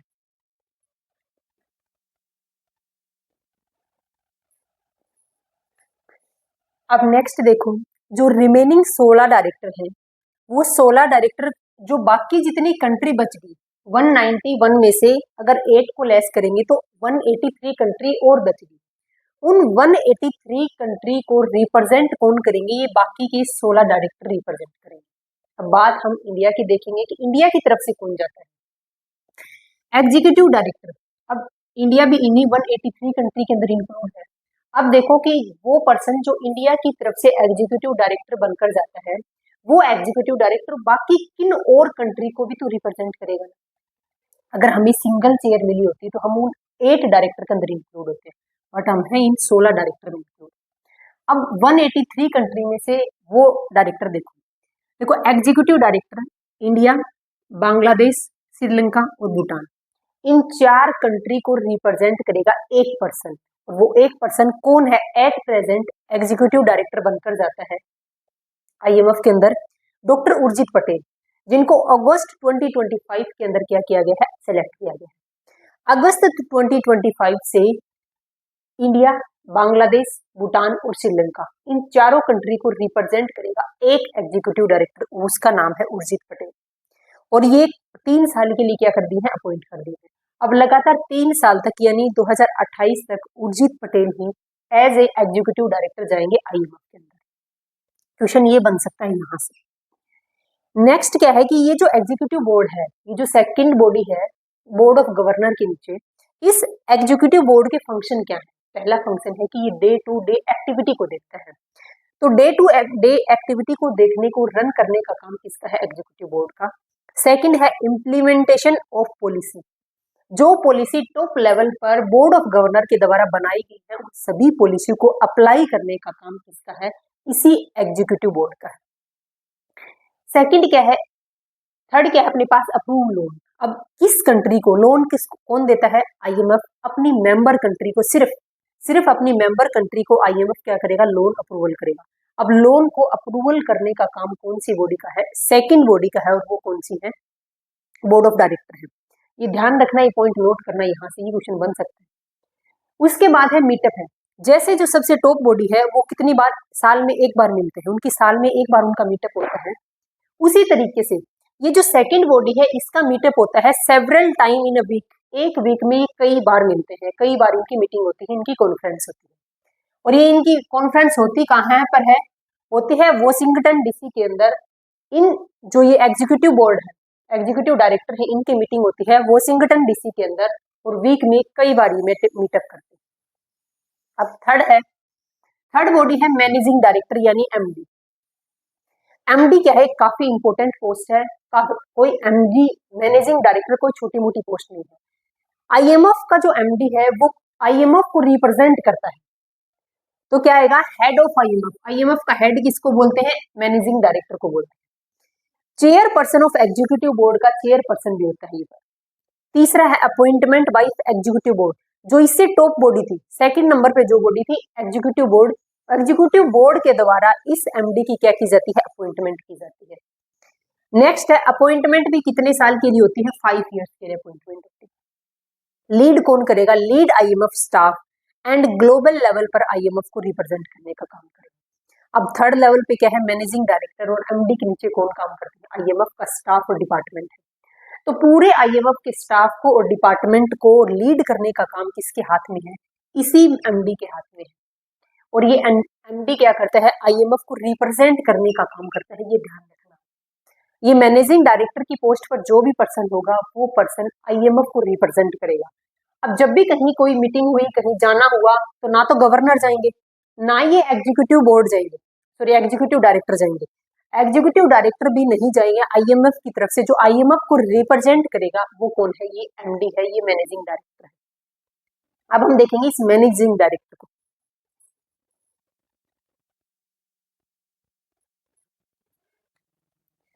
तो देखो एट प्रेजेंट एमडी कौन है आईएमएफ के अंदर, Kristalina Georgieva at present managing director के पद पर है। उसके बाद फोर्थ बॉडी है अपने पास IMF staff and department. IMF के स्टाफ एंड डिपार्टमेंट के अंदर टोटल 18 डिपार्टमेंट है। 18 डिपार्टमेंट को दो पार्ट में क्लासिफाई किया है, एरिया वाइज डिपार्टमेंट और function wise department. Area wise department में अब आईएमएफ 191 कंट्री को किस तरीके से सिंगल ऑपरेट करेगा, तो क्या कर दिया, एरिया वाइज डिवाइड कर दिया, और कुछ डिपार्टमेंट फंक्शन वाइज डिवाइड कर दिए। एरिया वाइज में जैसे अफ्रीका, एशिया, यूरोप, इस तरीके से एरिया के हिसाब से कुछ डिपार्टमेंट को डिस्ट्रीब्यूट कर दिया कि ये डिपार्टमेंट इस एरिया पर ध्यान रखेगा, ये डिपार्टमेंट इस एरिया पर ध्यान रखेगा। नेक्स्ट है फंक्शन डिपार्टमेंट, जैसे लीगल डिपार्टमेंट अलग है, रिसर्च डिपार्टमेंट अलग है, monetary and capital market department अलग है। तो ये सिर्फ इतना ध्यान नहीं रखना, आपको ध्यान क्या रखना है, फोर्थ जो बॉडी है वो आईएमएफ का स्टाफ और डिपार्टमेंट है, जिसमें टोटल कितनी है, 18 department at present. In department को दो पार्ट में क्लासिफाई किया है, एरिया वाइज डिपार्टमेंट और फंक्शन वाइज डिपार्टमेंट। अब हम देखेंगे कि आईएमएफ के कुछ fact and figure. Fact and figure का मतलब है कि आईएमएफ कब बना, उसके एमडी, उसके कितने एग्जीक्यूटिव डायरेक्टर हैं, ये सब कुछ। तो आईएमएफ के फैक्ट्स एंड फिगर्स के अंदर सबसे पहला है आईएमएफ का हेडक्वार्टर कहाँ है, वाशिंगटन डीसी के अंदर आईएमएफ का हेडक्वार्टर है। नेक्स्ट है आईएमएफ फाउंडेड, यानी आईएमएफ कब एग्जिस्टेंस में आया था, कब आईएमएफ की नींव रख दी थी, कब बना दिया गया था। 27 दिसंबर 1945 को आईएमएफ बनाया गया था। स्टार्ट ऑपरेशन कब स्टार्ट किया, जिस ईयर में इंडिया इंडिपेंडेंट हुआ था, 1 मार्च 1947 से इसने अपना काम शुरू कर दिया था।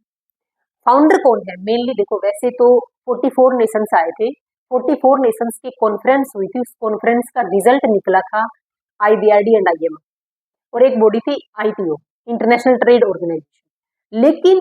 लेकिन अगर उनमें से भी अगर किसी सिंगल या 1 या 2% को अगर टैग दिया जाए, जिस तरीके से एक मूवी के अंदर हीरो सिंगल होता है, 2 होते हैं, 3 होते हैं, मैक्सिमम इतने ही होते हैं, तो उस पूरी कॉन्फ्रेंस के अंदर अगर हीरो के नाम बताए जाए तो वो 2 पर्सन है।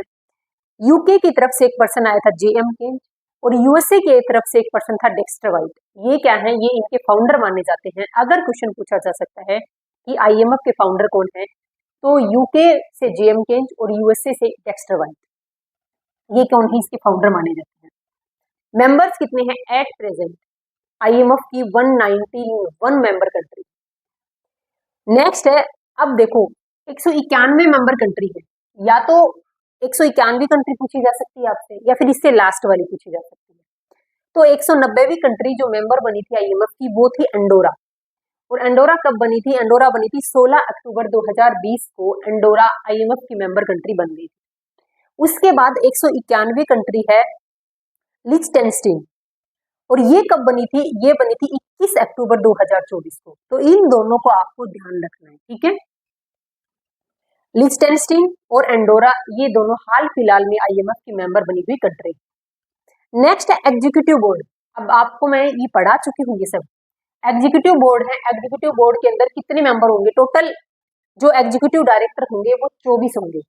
24 एग्जीक्यूटिव डायरेक्टर होंगे, जिसमें 8 डायरेक्टर ऐसे हैं जो सिंगल कंट्री को रिप्रेजेंट करेंगे, और बाकी बच गई 183 कंट्री। 191 में से 8 कंट्री को तो 8 मैनेजिंग डायरेक्टर अलग से रिप्रेजेंट करेंगे।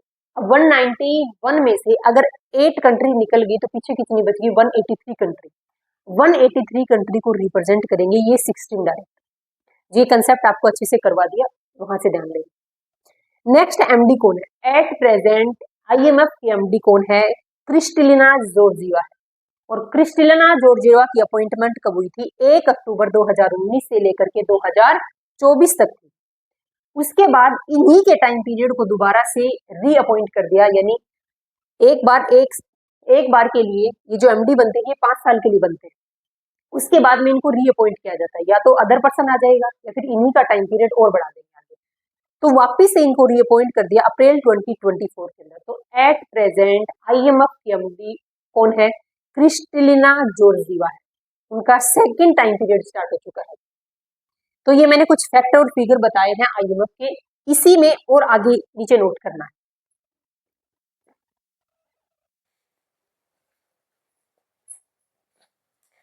नेक्स्ट टॉपिक है आईएमएफ पब्लिकेशन रिपोर्ट, यानी आईएमएफ किस किस के ऊपर रिपोर्ट पब्लिश करता है। तो आईएमएफ को राइट है, पहली रिपोर्ट है वर्ल्ड इकोनॉमिक आउटलुक पर रिपोर्ट पब्लिश करने का राइट आईएमएफ के पास है। Global financial stability report publish करने का राइट भी आईएमएफ के पास है। यहां पर मैंने इधर स्टार लगाकर लिखा है ग्लोबल फाइनेंशियल डेवलपमेंट रिपोर्ट, सिर्फ एक वर्ड का फर्क है, स्टेबिलिटी और डेवलपमेंट। अगर ग्लोबल फाइनेंशियल रिपोर्ट है, अगर स्टेबिलिटी के ऊपर है तो रिपोर्ट पब्लिश करेगा आईएमएफ, और अगर ग्लोबल फाइनेंशियल रिपोर्ट है लेकिन डेवलपमेंट के ऊपर है ये रिपोर्ट, तो वो रिपोर्ट पब्लिश कौन करेगा, वर्ल्ड बैंक करेगा। नेक्स्ट है fiscal monitor, regional economic outlook और एक्सटर्नल सेक्टर रिपोर्ट। इन सब रिपोर्ट को पब्लिश करने का राइट किसके पास है, आईएमएफ के पास है। आप ये ध्यान रखना, जो मैंने इधर स्टार लगा के लिखा है। ये क्वेश्चन किसमें पूछा हुआ था, यूपीएससी के अंदर पूछा हुआ था ये वाला क्वेश्चन। नेक्स्ट है biggest borrowing country of IMF. IMF की सबसे बड़ी कंट्री है, मतलब ऐसी कंट्री जिन्होंने सबसे ज्यादा लोन ले रखा है आईएमएफ से, वो कौन सी है, अर्जेंटीना, यूक्रेन और पाकिस्तान।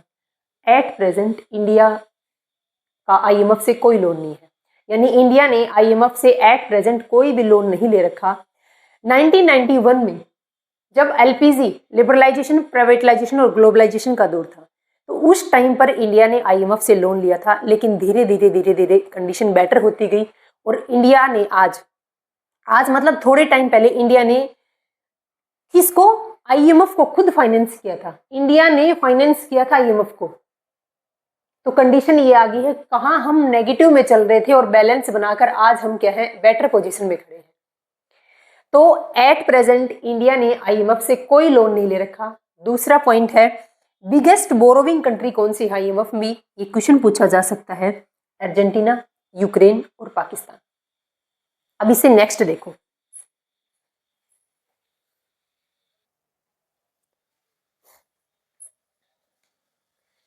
अब नेक्स्ट टॉपिक है इंडिया कोटा इन आईएमएफ। सबसे पहले हमें इस कोटा का मीनिंग पता होना चाहिए, बाद में देखेंगे कि इंडिया का कितना है परसेंटेज हमारा। तो कोटा क्या है, हम एक आईएमएफ को हम एक कंपनी ट्रीट कर रहे हैं, 2 मिनट के लिए, कंपनी है नहीं, आईएमएफ को मान लो हम एक कंपनी ट्रीट कर रहे हैं, कंपनी के अंदर जितना भी टोटल पैसा इन्वेस्ट किया होता है उसको क्या बोलते हैं, शेयर कैपिटल बोलते हैं। तो आप इस कोटा को एज ए शेयर कैपिटल माने, यानी quota is equal to share capital. एक कंपनी के अंदर जो काम शेयर कैपिटल का होता है, आईएमएफ के अंदर वही काम इस कोटा का है। कंपनी के अंदर जिस पर्सन के पास जितने ज्यादा शेयर होंगे उसको उतनी ही वोटिंग राइट मिलेगी, उतनी ही उसके पास पावर ज्यादा होगी, उतना ही वो डिविडेंड ज्यादा लेगा। सेम कंडीशन आईएमएफ में है। जिस भी कंट्री के पास में, जिस भी कंट्री का जितना ज्यादा कोटा होगा उस कंट्री के पास उतनी ही वोटिंग पावर ज्यादा होगी, उतनी ही वो पावरफुल कंट्री बनेगी। तो ध्यान रखो, कोटा समझ आया। कोटा मीन्स कंपनी के अंदर जो पैसा इन्वेस्ट किया है, यानी जो काम शेयर कैपिटल का है, आईएमएफ में वही काम कोटा का है। अब मान लो ये है टोटल 100%, 100% में से इतना पार्ट क्या है, मान लो यूएसए के कोटे का है।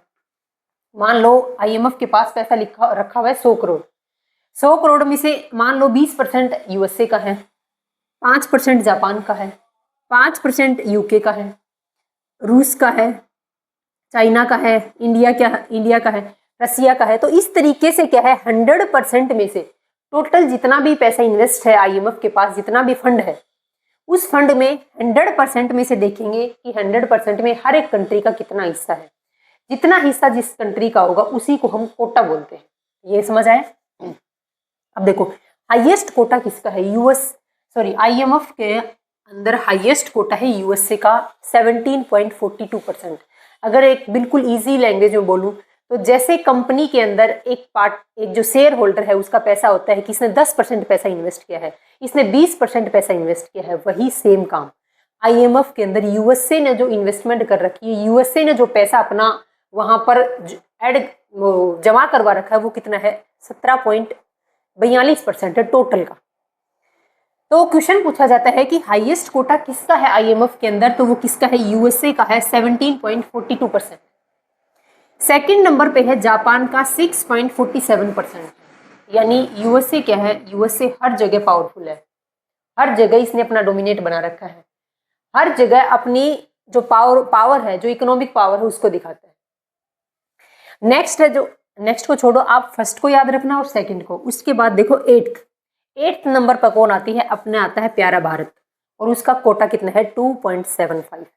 अब आप किसी न किसी बच्चे के दिमाग में क्वेश्चन जरूर आया होगा कि मान लो ये 100% है, 100% में से हर कंट्री का डिसाइड कर रखा है कि इस कंट्री के पास इतना कोटा, इस कंट्री के पास इतना कोटा है। तो अगर कोई नई कंट्री मेंबर बन गई, अगर आईएमएफ की कोई नई कंट्री मेंबर बन गई, तो उसको कोटा कहां से देंगे, क्योंकि इन्होंने तो पूरा 100% कवर कर रखा है। 191 मेंबर हैं आईएमएफ के अंदर और हर एक कंट्री का कोटा फिक्स है। तो फिर नया मेंबर बनेगा तो उसको कोटा कहां से देंगे, उसको कोटा देंगे ये जो एग्जिस्टिंग कंट्री है, इनका कोटा कम होता जाएगा धीरे धीरे, और ये क्या करेंगे, जो नई कंट्री एडमिट हो रही है आईएमएफ की, जो मेंबर बन रही है, उसको दे देंगे।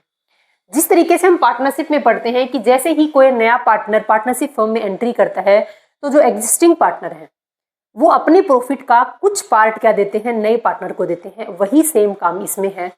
अगर आईएमएफ के अंदर कोई नई कंट्री आईएमएफ का मेंबर बनना चाहती है, तो जो एग्जिस्टिंग कंट्री है वो अपने कोटे का कुछ परसेंटेज किसको देते हैं, जो नई कंट्री एंटर हो रही है, नई कंट्री जो मेंबर बन रही है, उसको देते हैं। तो यहां तक समझ आया। हाईएस्ट कोटा यूएसए का, सेकंड जापान का है, और 8th नंबर पर अपना आता है प्यारा भारत। 2.75% है कोटा। अब देखो इसी कोटा के साथ में आपको पॉइंट ऊपर जाना है एक बार वोटिंग राइट के लिए।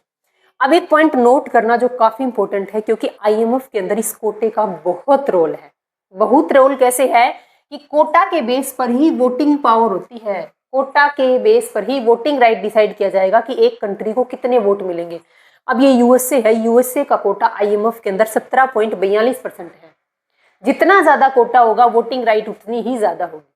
तो यूएसए क्या है, यूएसए के पास लगभग 14% है, शायद 16% है, इतनी वोटिंग पावर है किसकी, आईएमएफ की। वो आगे देखेंगे हम वोटिंग पावर वाला, बट इतना ध्यान रखना कि इस कोटे के बेस पर, यानी कोटा डिसाइड करता है कि कंट्री की वोटिंग पावर कितनी होगी, और कोटा डिसाइड करता है कि उसको कितनी एसडीआर मिलेगी। अब ये एसडीआर क्या है वो भी बाद में देखेंगे। एसडीआर ना तो कोई करेंसी है, ये क्या है, एक वर्चुअल करेंसी है, यानी ऐसी करेंसी है जो दिखाई नहीं देती। तो एसडीआर क्या है?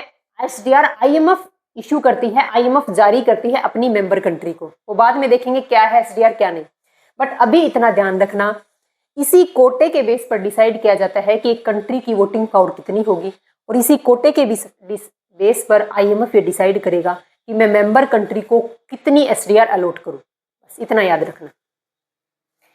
वोटिंग पावर की बात करेंगे तो यूएसए के पास, ये देखो मैंने लिख रखा है, यूएसए के पास 17%, यूएसए के पास 17% वोटिंग पावर है, और इंडिया के पास 2.76% वोटिंग पावर है, और चाइना के पास 6.41% है। इतना ध्यान नहीं रखना, आपको ध्यान रखना सबसे हाईएस्ट और इंडिया, चाइना का भी ध्यान नहीं रखना आपको।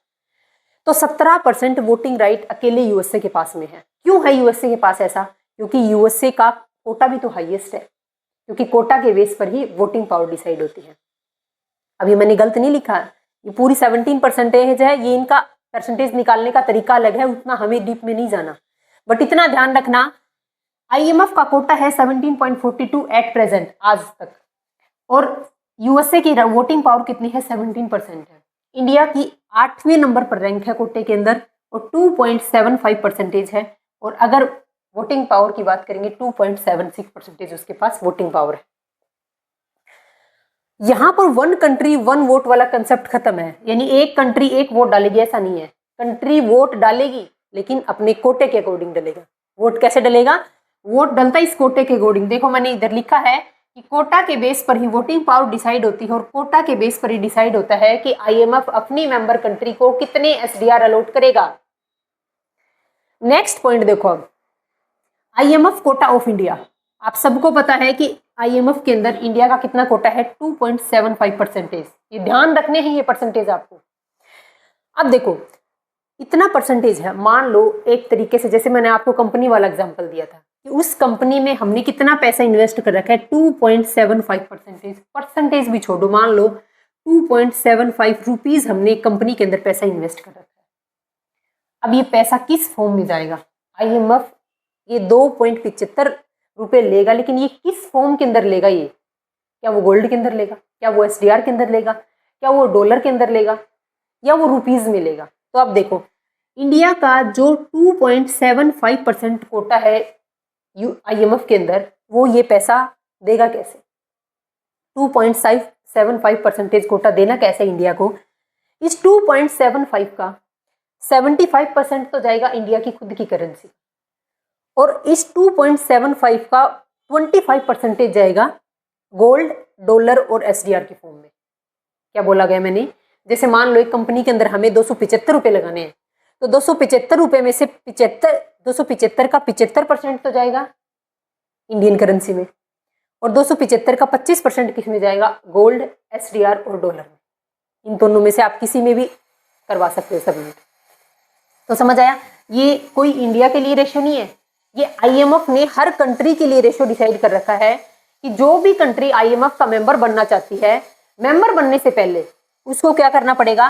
75% जितना भी कोटा उस कंट्री को दिया जाएगा, उस कोटे का 75% वो खुद की करेंसी में पेमेंट करेगी, और 25% उस कोटे का गोल्ड, डॉलर और एसडीआर में पेमेंट करेगी। अगर कोई भी कंट्री आईएमएफ का मेंबर बनना चाहती है तो उससे पहले ये काम करना पड़ेगा। तो अब इंडिया को क्या करना पड़ेगा? इंडिया का कोटा है 2.75%। 2.75% में जितनी भी अमाउंट बनती है उसका 75% जाएगा खुद की करेंसी में यानी रुपीज में, और बाकी जाएगा गोल्ड, एसडीआर और डॉलर के। अब मैंने जो कंसेप्ट यहाँ आपको बताया था कि अगर कोई भी नई कंट्री आईएमएफ की मेंबर बनेगी तो जो एग्जिस्टिंग कंट्री है उनके कोटा में से उनको हिस्सा दिया जाएगा, और एग्जिस्टिंग कंट्री का कोटा कम होता चला जाएगा। अभी देखो इसी पॉइंट में आगे नोट करो।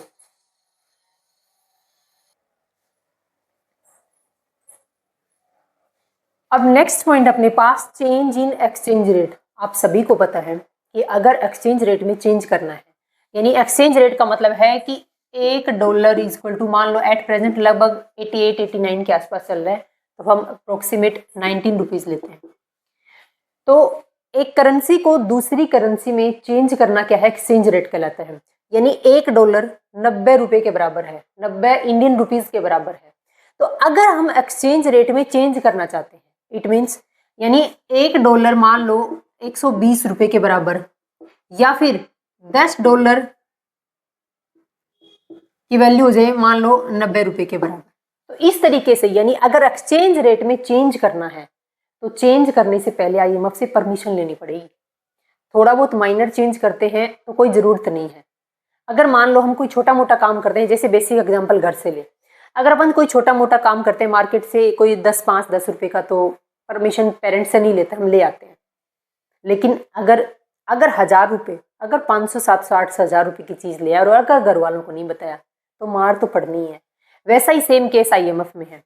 अगर एक्सचेंज रेट में चेंज कर रहे हो, अगर एक कंट्री एक्सचेंज रेट में चेंज कर रही है तो चेंज करने से पहले आईएमएफ को इन्फॉर्म करना पड़ेगा। लेकिन वो क्या क्राइटेरिया है वो देखो। तो चेंज इन एक्सचेंज रेट, अगर एक्सचेंज रेट में चेंज करना है 10% तक, तो ओनली इन्फॉर्म करेंगे हम आईएमएफ को कि आईएमएफ हम अपनी एक्सचेंज रेट में चेंज करना चाहते हैं।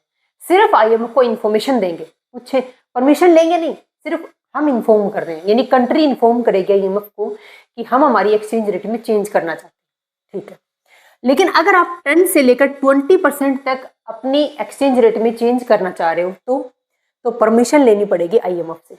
और ये परमिशन कौन देगा? ये परमिशन देगा एग्जीक्यूटिव बोर्ड। आप स्ट्रक्चर में जाके देखना कि एग्जीक्यूटिव बोर्ड कहाँ है आईएमएफ के स्ट्रक्चर के अंदर।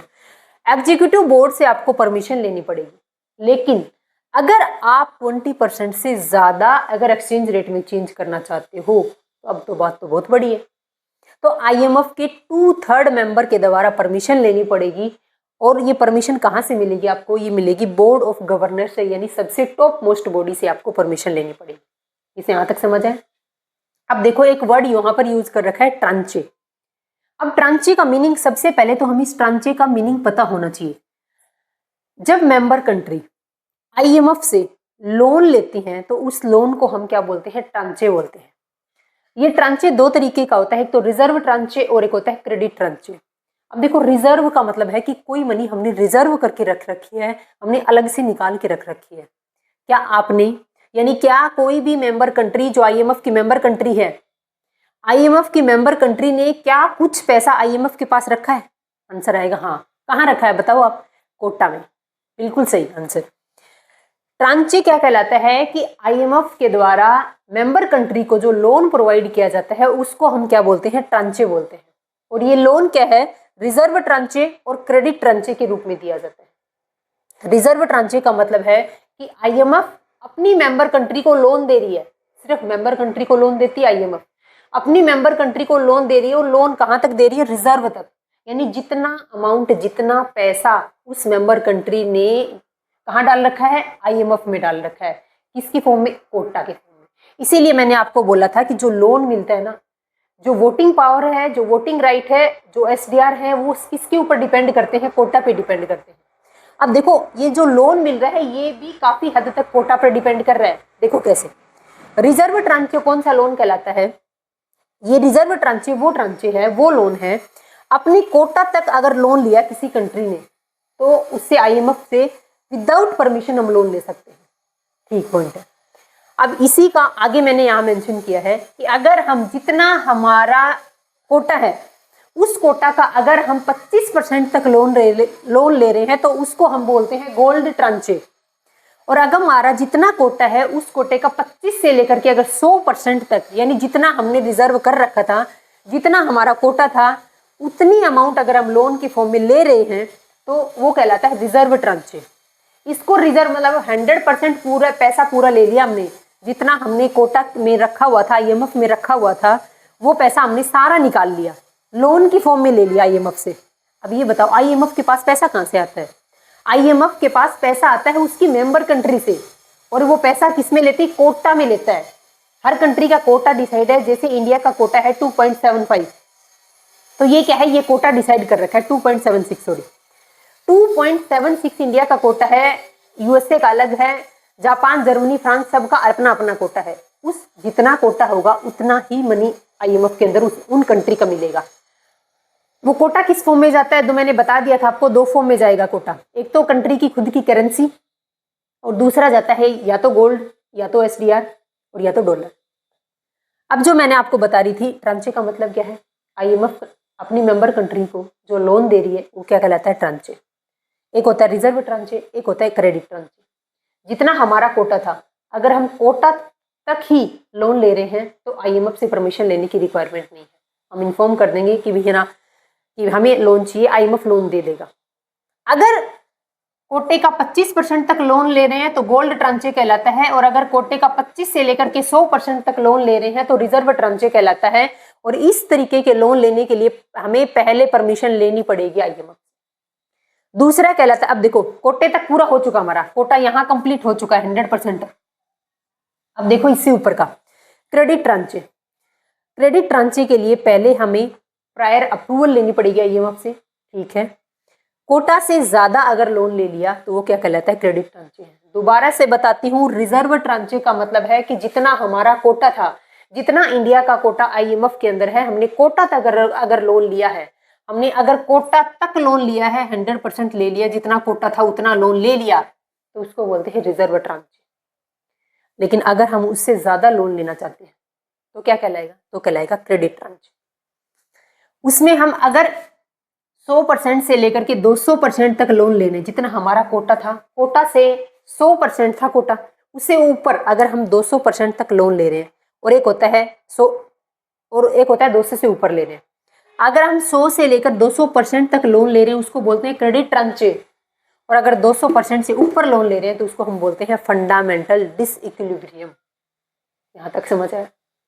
अब इससे बाद में देखेंगे कि देखो यूएसए को इतनी पावरफुल इकोनॉमी बोला गया था, आईएमएफ के अंदर यूएसए की मोनोपोली है। अगर आईएमएफ के अंदर कोई भी अपने को क्या करवाना है, मान लो कोई भी फाइल पास करवानी है, कोई भी डिसीजन लेना है तो 85% बहुमत होना चाहिए। अगर 85% बहुमत नहीं है तो कोई भी फाइल आपके पास ही नहीं हो सकती। यानी आईएमएफ में डिसीजन फाइनल तब होगा जब 85% बहुमत होगा। अगर 85% लोग सेटिस्फाई नहीं है, अगर 85% वोटिंग एक साइड नहीं होती है तो कोई भी डिसीजन फाइनल नहीं माना जाएगा। पहली पॉइंट तो ये नोट करना है आपको। दूसरा पॉइंट नोट करना है, अगर 100 में से देखो 85 गया तो कितना बच गया? पीछे बच गया 15%। अब 15% में अब ये देखो आपके आईएमएफ का कोटा, उसका यूएसए का कोटा कितना है, सॉरी यूएसए की वोटिंग पावर कितनी है? यूएसए की वोटिंग पावर है 17%। अगर यूएसए एक तरफ है 17% की वोटिंग पावर के साथ में, और बाकी कंट्री एक तरफ है 83%। अब देखो पहले वोटिंग से समझा रही हूं मैं आपको। वोटिंग क्या है? ये डिसीजन फाइनल होता है। अगर कोई भी डिसीजन लेना है तो 85% बहुमत होना जरूरी है, तभी डिसीजन फाइनल माना जाएगा। ठीक है, मान लिया। हमने बोला कि वोटिंग पावर कितना है, हमने बोला यूएसए का वोटिंग पावर है 17%। 17% यूएसए की 100 में से वोटिंग पावर घटा दी, बाकी कंट्री कितनी है? 83% है। अगर यूएसए एक तरफ हो जाए और बाकी कंट्री सारी अगर एक तरफ हो जाए, यानी एक कंट्री यहां पर है और 190 कंट्री यहां पर है, तो भी डिसीजन, तो भी बहुमत नहीं होगा, तो भी बहुमत सिद्ध नहीं कर सकते, क्योंकि बहुमत है 85%। ये यूएसए का दिमाग चला था यहाँ पर जब ये वोटिंग पावर डिसाइड की गई थी तब। तो यहाँ पर क्या है, उसने 17% वोटिंग पावर ले रखी है, और ये बोल दिया गया था कि अगर 85% बहुमत नहीं हुआ तो कोई डिसीजन फाइनल नहीं होगा। तो मान लो ये सारी कंट्री एक साइड होगी तो भी 83% वोटिंग कंप्लीट हुए, हमें तो चाहिए 85%, 2% तो अब भी हमें यूएसए से चाहिए। तो हर डिसीजन के अंदर यूएसए अगर हाँ करेगा तो हाँ है, और अगर ना करेगा आईएमएफ के अंदर तो ना ही है, क्योंकि वोटिंग पावर लेके बैठा है 17%। क्योंकि जितना ज्यादा कोटा होगा उतनी ही ज्यादा वोटिंग पावर होगी। अब मेन मुद्दा क्या बना हुआ है? मेन मुद्दा बना हुआ है इस वोटिंग पावर का यूएसए का, कि क्यों इतने लंबे समय से एक ही इकोनॉमी, एक ही कंट्री की मोनोपोली बनी हुई है, क्यों ना इसको अपडेट किया जाए, क्यों ना इसमें चेंज किया जाए। अब हर डिसीजन में यूएसए की हाँ होनी जरूरी है, इसीलिए तो डोनाल्ड ट्रंप ज्यादा उछलते हैं, इसीलिए तो यूएसए ज्यादा उछलता है। क्यों? क्योंकि उसने हर ऑर्गेनाइजेशन में अपनी वीटो पावर ले रखी है। यहाँ क्या है, ये वीटो पावर है यूएसए के पास में। अब देखो इससे आगे वाला पॉइंट,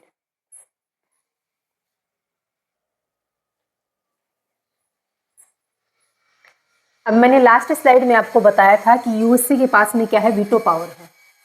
कितने परसेंट वोटिंग राइट है यूएसए के पास में? 17% वोटिंग पावर यूएसए के हाथ में है। अगर कोई भी डिसीजन लेना है, अगर IMF से कोई डिसीजन फाइनल करवाना है तो बहुमत होना चाहिए 85% का, और अकेला USA लेके बैठा है 17%, बाकी कंट्री के पास वोटिंग पावर है 83%। अब अगर बाकी सभी कंट्रियां भी किसी भी पॉइंट पर सहमत हुई, अगर USA सहमत नहीं हुआ, फिर भी ये तो 83% ही हुई वोटिंग पावर, तो भी कोई भी मुद्दा, कोई भी फाइनल नहीं होगी, कोई भी डिसीजन फाइनल नहीं होगा बिना USA की परमिशन से। बात ये है। नेक्स्ट है SDR। SDR का मतलब क्या है? Special drawing rights. अब ये SDR है क्या, कहाँ से आया है ये SDR? ये SDR का कंसेप्ट जुड़ा हुआ है IMF से, इंटरनेशनल मॉनेटरी फंड से, IMF ऑर्गेनाइजेशन से SDR का लिंक जुड़ा हुआ है। अब ये है क्या SDR, वो देखो। 1969 में IMF के द्वारा बनाई गई एक इंटरनेशनल रिजर्व एसेट्स है। मैंने इधर कोई करेंसी का नाम नहीं लिया, ये एक इंटरनेशनल रिजर्व एसेट्स है ये। अब आप बोलोगे कि IMF तो 27 दिसंबर 1945 से वर्किंग में आ गया था, तो ये 1969 से पहले कौन सी करेंसी चलती थी, कौन सी एसेट्स चलती थी? अब देखो, SDR इशू करने का राइट किसके पास है? जैसे एक कंपनी के अंदर है, मान लो एक कंपनी के अंदर सामने से एक पैसा इन्वेस्ट कर रहा है, पैसा इन्वेस्ट किया कंपनी में, तो कंपनी उसको क्या देती है? शेयर सर्टिफिकेट देती है। क्या देती है कंपनी? उसको शेयर सर्टिफिकेट देती है। उसी तरीके का होता है कि एक SDR है। SDR एक एसेट्स है, ना तो कोई करेंसी है ये। SDR क्या है? एक एसेट्स मानी जाती है, एक ये वर्चुअल एसेट्स है। देखो, SDR इशू करने का राइट किसके पास में है? सिर्फ और सिर्फ IMF के पास में है। 1969 से पहले कौन सी करेंसी यूज होती थी भाई? तब क्या करता था? तब जितने भी ट्रांजेक्शन चलती थी वो डॉलर के अंदर चलती थी। अब डॉलर किसका है? USA का है। अब अमेरिका क्या दिखाने लगा? नखरे दिखाने लगा, हर चीज में नखरे। IMF ने क्या सोचा? इस अमेरिका तू अपने नखरे अपने पास रख, अपना डॉलर अपने पास रख। हम क्या कर रहे हैं? हम एक एसेट्स बना रहे हैं। उस एसेट्स को बनाया था 1969 में।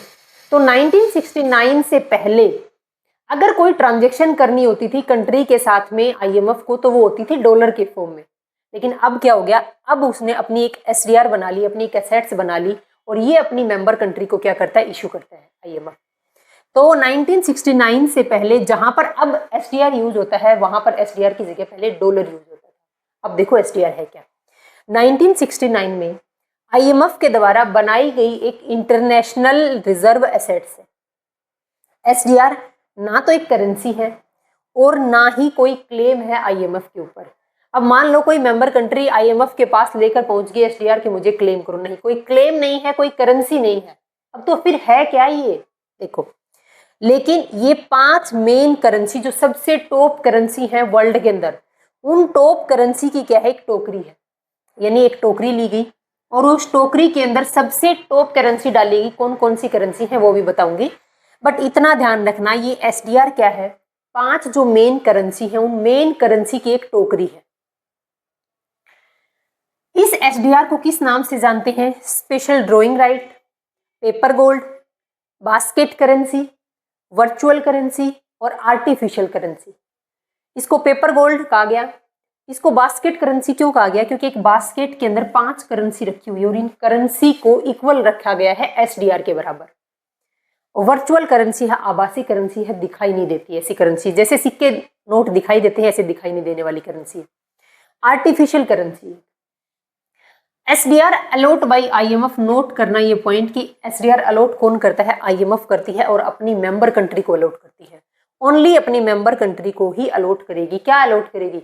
IMF SDR अलॉट करेगी। नोट एनी प्राइवेट ऑर्गेनाइजेशन, किसी भी प्राइवेट ऑर्गेनाइजेशन को, चाहे कितनी ही बड़ी तोप क्यों ना हो, अगर वो कंट्री सिर्फ अपनी मेंबर कंट्री को ही IMF SDR इशू करता है, प्राइवेट ऑर्गेनाइजेशन चाहे कितनी भी बड़ी तो वो SDR इशू नहीं करेगा IMF। देखो, इसी के आगे नोट करना।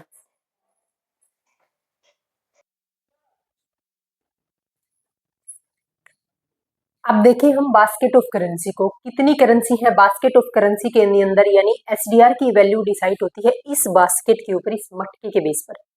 बास्केट ऑफ करेंसी के अंदर यानी SDR के अंदर 5 करेंसी इंक्लूड है।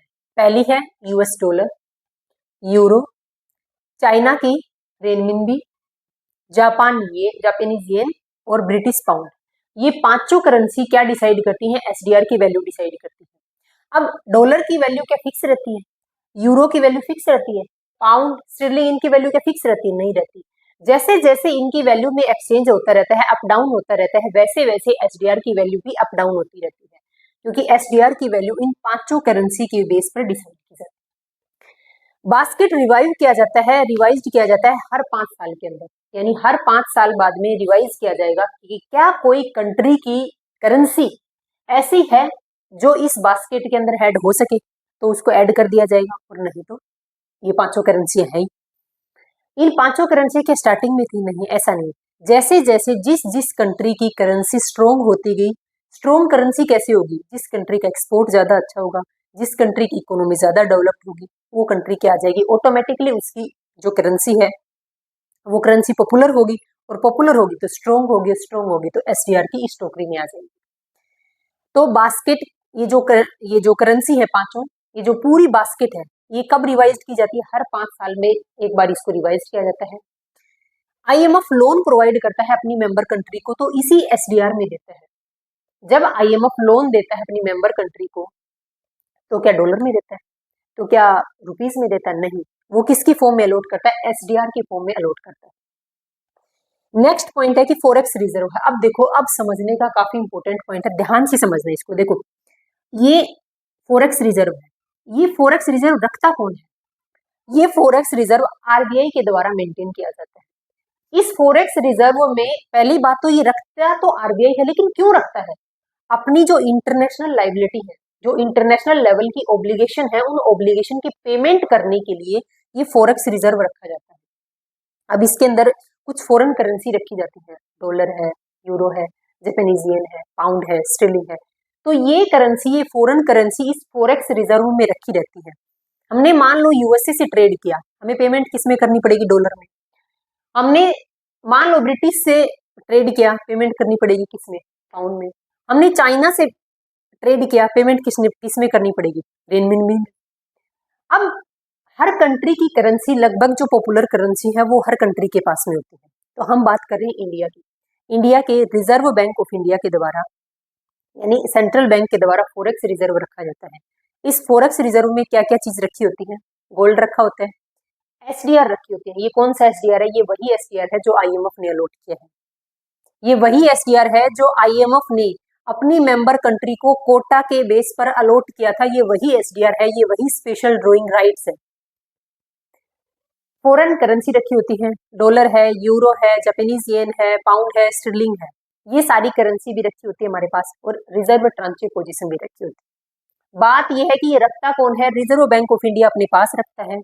रखता क्यों है? इंटरनेशनल लेवल की जो ऑब्लिगेशन है, जो लाइबिलिटी है, उनकी पेमेंट के लिए रखा जाता है। मान लो एक बार के लिए हमारे पास फॉरेन करेंसी नहीं है, इंडिया के पास फॉरेक्स रिजर्व में मान लो फॉरेन करेंसी नहीं है, तो क्या पेमेंट गोल्ड में करेंगे? नहीं, गोल्ड में नहीं करेंगे। तो क्या पेमेंट एसडीआर में दे, एसडीआर दे देंगे उनको? पेमेंट गोल्ड एसडीआर में नहीं होगी। हम क्या करेंगे? ये गोल्ड किसमें कन्वर्ट करवाएंगे? फॉरेन करेंसी में कन्वर्ट करवाएंगे, और कन्वर्ट करवा के हम उस कंट्री की पेमेंट कर देंगे। बात पेमेंट की नहीं है, बात हमारे पास इस एसडीआर की है कि आरबीआई के पास में ये रखा हुआ फॉरेक्स रिजर्व में जो एसडीआर है, ये है क्या? ये वही एसडीआर है जो आईएमएफ ने अपनी मेंबर कंट्री को कोटा के बेस पर अलॉट कर रखे हैं। मान लो इंडिया को 100 एसडीआर मिले, मान लो इंडिया का कोटा है, इंडिया का आईएमएफ में कोटा फिक्स है 2.75, उस कोटा के बेस पर इंडिया को मिले हुए हैं 100 एसडीआर। ठीक है, अब क्या करना है? पहले क्या होता था? एसडीआर की वैल्यू गोल्ड के बराबर डॉलर में, और डॉलर की वैल्यू गोल्ड के बेस पर डिसाइड होती थी। तो 0.8886 ग्राम गोल्ड किसके बराबर होता था? $1 के बराबर होता था, और $1 की वैल्यू एक एसडीआर के बराबर होती थी। लेकिन आज क्या है? आज एक एसडीआर की वैल्यू $1.36 के बराबर है। ये पॉइंट नोट करना है आपको, ये वाला पॉइंट नोट करना है आपको। वैसे तो ध्यान ये भी रहना चाहिए आपको, क्योंकि ये क्वेश्चन पूछा तो जा चुका है, लेकिन लगभग 4-5 साल पहले पूछा था ये क्वेश्चन, कि एक जो एसडीआर थी उसकी वैल्यू किसके बराबर थी? $1 के बराबर, और $1 की वैल्यू थी 0.8886 ग्राम गोल्ड के बराबर थी। आज कितनी है? एक एसडीआर की वैल्यू $1.36 के बराबर है। मान लो इंडिया के पास 100 एसडीआर थे, और इंडिया को पैसे की रिक्वायरमेंट है, इंडिया जाता है इंडिया जाता है आईएमएफ के पास में, और हमने आईएमएफ को दिखाया कि हमारे पास कितने एसडीआर हैं, 100 एसडीआर हैं, और हमें आप लोन दे। अब आईएमएफ ने बोला कहाँ, क्या मैं क्या कहाँ से दे दूं, मेरे पास कहाँ से आएंगी तुम्हारे लिए इंडियन रुपीज। तो क्या करता है, जब भी कोई कंट्री आईएमएफ के पास बोली कि हमारे पास इतने एसडीआर हैं, हमें क्या चाहिए, लोन चाहिए, लोन चाहिए, तो इंडिया ये 100 एसडीआर लेकर आईएमएफ के पास जाता है। तो आईएमएफ क्या करता है, इंडिया को इन 100 एसडीआर के बेस पर लोन नहीं देता, बल्कि आईएमएफ की जो मेंबर कंट्री है, चाहे Canada, France, USA, Japan, Germany, कोई भी, हमने एग्जांपल ले लिया, मान लो आईएमएफ की मेंबर कंट्री यूएसए भी है, और यूएसए के पास ये 100 एसडीआर यूएसए के पास भेज दिए कि यूएसए की गवर्नमेंट को बोला गया कि यूएसए की गवर्नमेंट आप इन एसडीआर को किस में कन्वर्ट कर दो, इनके पास तो डॉलर है, तो आप डॉलर के अंदर कन्वर्ट करके दो इनको, आप क्या करो, आप इनको डॉलर में कन्वर्ट कर दो। अब ये 100 एसडीआर जो इंडिया के पास थे, अब जैसे ही इंडिया के ये 100 एसडीआर यूएसए के पास जाएंगे ना, तो यूएसए के पास मान लो पहले से 200 एसडीआर रखे हुए थे, 100 हमने दे दिए, तो यूएसए के पास कितनी एसडीआर होगी, 300 एसडीआर होगी। अब यूएसए के पास एसडीआर की वैल्यू बढ़ी, अब हमें क्या दे देगा, यूएसए इस 100 एसडीआर के बदले में डॉलर दे देगा, और एक डॉलर की वैल्यू कितनी है, सॉरी एक एसडीआर की वैल्यू कितनी है, 1.36 डॉलर है। एक एसडीआर की वैल्यू कितनी है, 1.36 डॉलर है, और हमारे पास कितने एसडीआर थे, 100 एसडीआर थे। हमने ठीक है, अगर इंडियन रुपीज में कन्वर्ट नहीं करवाना चाहते तो ये वैल्यू कन्वर्ट होगी, हमारे पास 100 एसडीआर थे और एक एसडीआर की वैल्यू 1.36 डॉलर के बराबर है, तो इतनी रुपीज हमें किससे मिल गए, हमें 136 डॉलर मिल गए, किससे, यूएसए से मिल गए। 136 डॉलर में हमें यूएसए से क्या मिल गया, जो एसडीआर थे उसको डॉलर में कन्वर्ट कर दिया, हम वापिस आ गए। अब हमें तो चाहिए रुपीस में, अगर आपको रुपए में कन्वर्ट करना है इसको, तो मान लो एक डॉलर की वैल्यू कितनी है, ये तो 136 तो डॉलर थे ना, तो एक डॉलर की वैल्यू अप्रोक्सीमेट हम मान लेते हैं 90 रुपए के बराबर, तो 136 इंटू इंडियन 90 रुपये, इंडियन 90 से मना कर दिया, अब यहाँ जो निकलेगा वो इंडियन रुपीज में निकलेगा। तो इस तरीके से क्या है कि अगर किसी भी कंट्री को लोन की रिक्वायरमेंट है तो वैसे आईएमएफ के पास जाता है, आईएमएफ उसको क्या करता है, कैश में कन्वर्ट नहीं करके देता है एसडीआर को, एसडीआर को किसी अपनी मेंबर कंट्री को भेजता है, मेंबर कंट्री के पास जो भी रिजर्व है, अब जरूरी नहीं है कि यूएसए डॉलर में ही कन्वर्ट कर दे, यूएसए इसको पाउंड, स्टर्लिंग, जापानीज येन, जो भी इसके पास करेंसी रखी हुई है उसमें कन्वर्ट कर देगा और दे देगा। अब यूएसए के पास में क्या बढ़ गए थे, यूएसए के पास में एसडीआर की वैल्यू बढ़ गई, पहले 200 एसडीआर थी, 100 हमने दे दी, 300 एसडीआर हो गया। ये तो था एसडीआर वाला पॉइंट। अब ये जो चाइना की रेनमिनबी है, चाइना की जो रेनमिनबी करेंसी है, इसको ऐड किया गया था बास्केट ऑफ करेंसी के अंदर। इंपॉर्टेंट है, कई बार क्वेश्चन पूछा जा चुका है, क्योंकि चाइना की रेनमिनबी के बाद में किसी भी करेंसी को, किसी भी कंट्री की करेंसी को बास्केट ऑफ करेंसी में ऐड नहीं किया गया है। तो चाइना की रेनमिनबी को 1 अक्टूबर 2016 को, जिसकी वैल्यू क्या है, जिसकी वैल्यू 100 में से इसकी वैल्यू है 10.92% की वैल्यू दी गई है, और इसको बास्केट ऑफ करेंसी के अंदर ऐड कर दिया, ये नोट करना।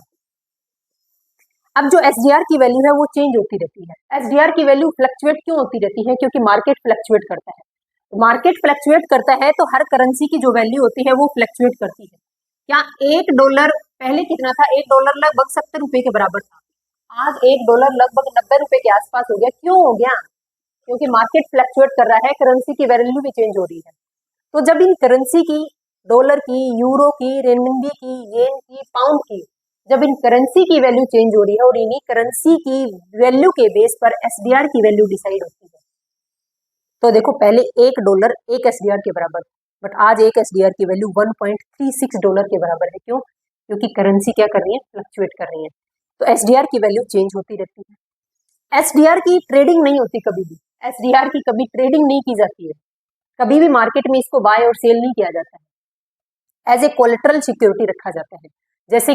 जैसे कि इसने ले लिया था और इसको डॉलर में कन्वर्ट करके दे दिया, अपने पास रख लिया एज ए कोलेटरल सिक्योरिटी। अब पॉइंट एक और नोट बता रही हूँ, डीप पॉइंट है, ध्यान रखना। अब इंडिया ने यूएसए से लोन ले लिया, अब आप बोलोगे कि इसने अपनी एसडीआर दे तो दिए, यहाँ से तो अपना पत्ता खत्म नहीं, यहाँ से यूएसए ने एक तरीके से इंडिया को लोन दिया है, तो लोन दिया है तो इंडिया को इंटरेस्ट भी पे करना पड़ेगा। तो इंटरेस्ट अब किसके खाते में जाएगा, आईएमएफ के खाते में या फिर यूएसए के खाते में। अब इंडिया जो इस लोन के ऊपर जो इंटरेस्ट पे करेगी वो इंटरेस्ट जाएगा यूएसए के अकाउंट में। तो यूएसए इसको as a collateral security hold करके रखा हुआ है। इसी के नीचे नोट करना भी और पॉइंट बाकी है।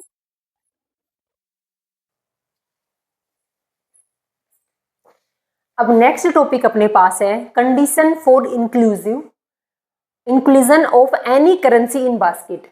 एसडीआर की वैल्यू किसके बेस पर डिसाइड होती है? वो टोकरी है जिसमें 5 करेंसी रखी हुई है, उस बास्केट के बेस पर एसडीआर की वैल्यू डिसाइड होती है। उस बास्केट के अंदर करेंसी को ऐड करवाना है। मान लो इंडिया चाहती है कि जो 5 करेंसी उस बास्केट में है जिसके बेस पर एसडीआर की वैल्यू डिसाइड की जाती है, उस बास्केट ऑफ करेंसी के अंदर इंडिया भी अपनी इंडियन रुपीज को ऐड करवाना चाहती है। तो कंडीशन क्या है आईएमएफ की? अब हर कोई कंट्री अगर बोले कि इस बास्केट के अंदर हमारी भी करेंसी को ऐड कर दो तो ऐसा तो नहीं होगा। उसके लिए आईएमएफ ने कंडीशन लगा रखी है।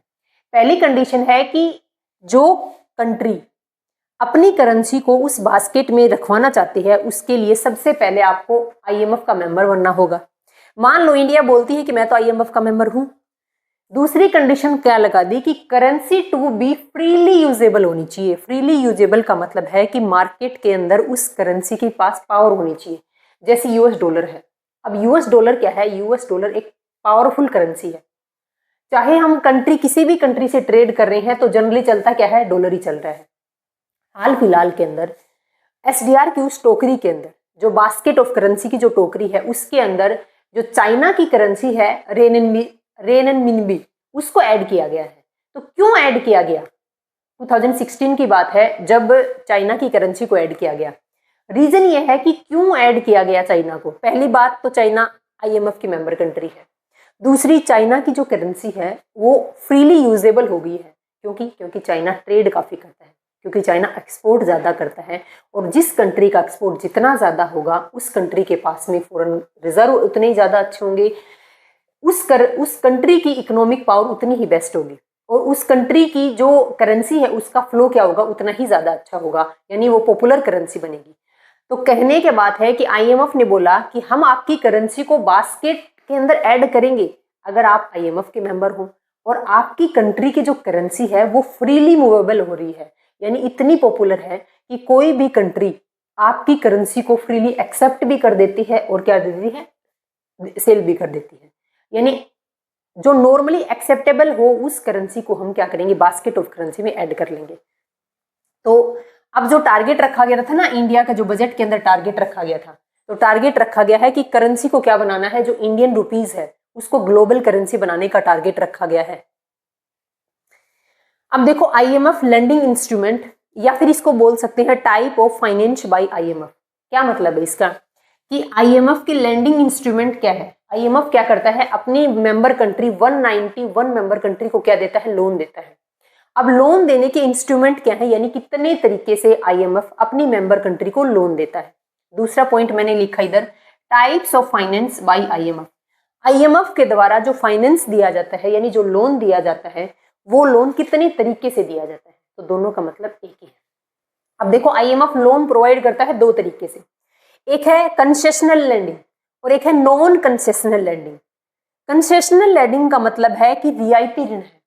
ये लैंडिंग, ये लोन उन कंट्री को दिया जाता है जो पॉवर्टी के अंदर है, जो गरीबी के अंदर है, जिनकी पर कैपिटल इनकम काफी कम है, यानी ये गरीब नेशंस को दिया जाने वाला लोन है। और ये जो गरीबी रेखा से ऊपर के जो नेशंस होंगे उनको इस तरीके से लोन दिया जाता है।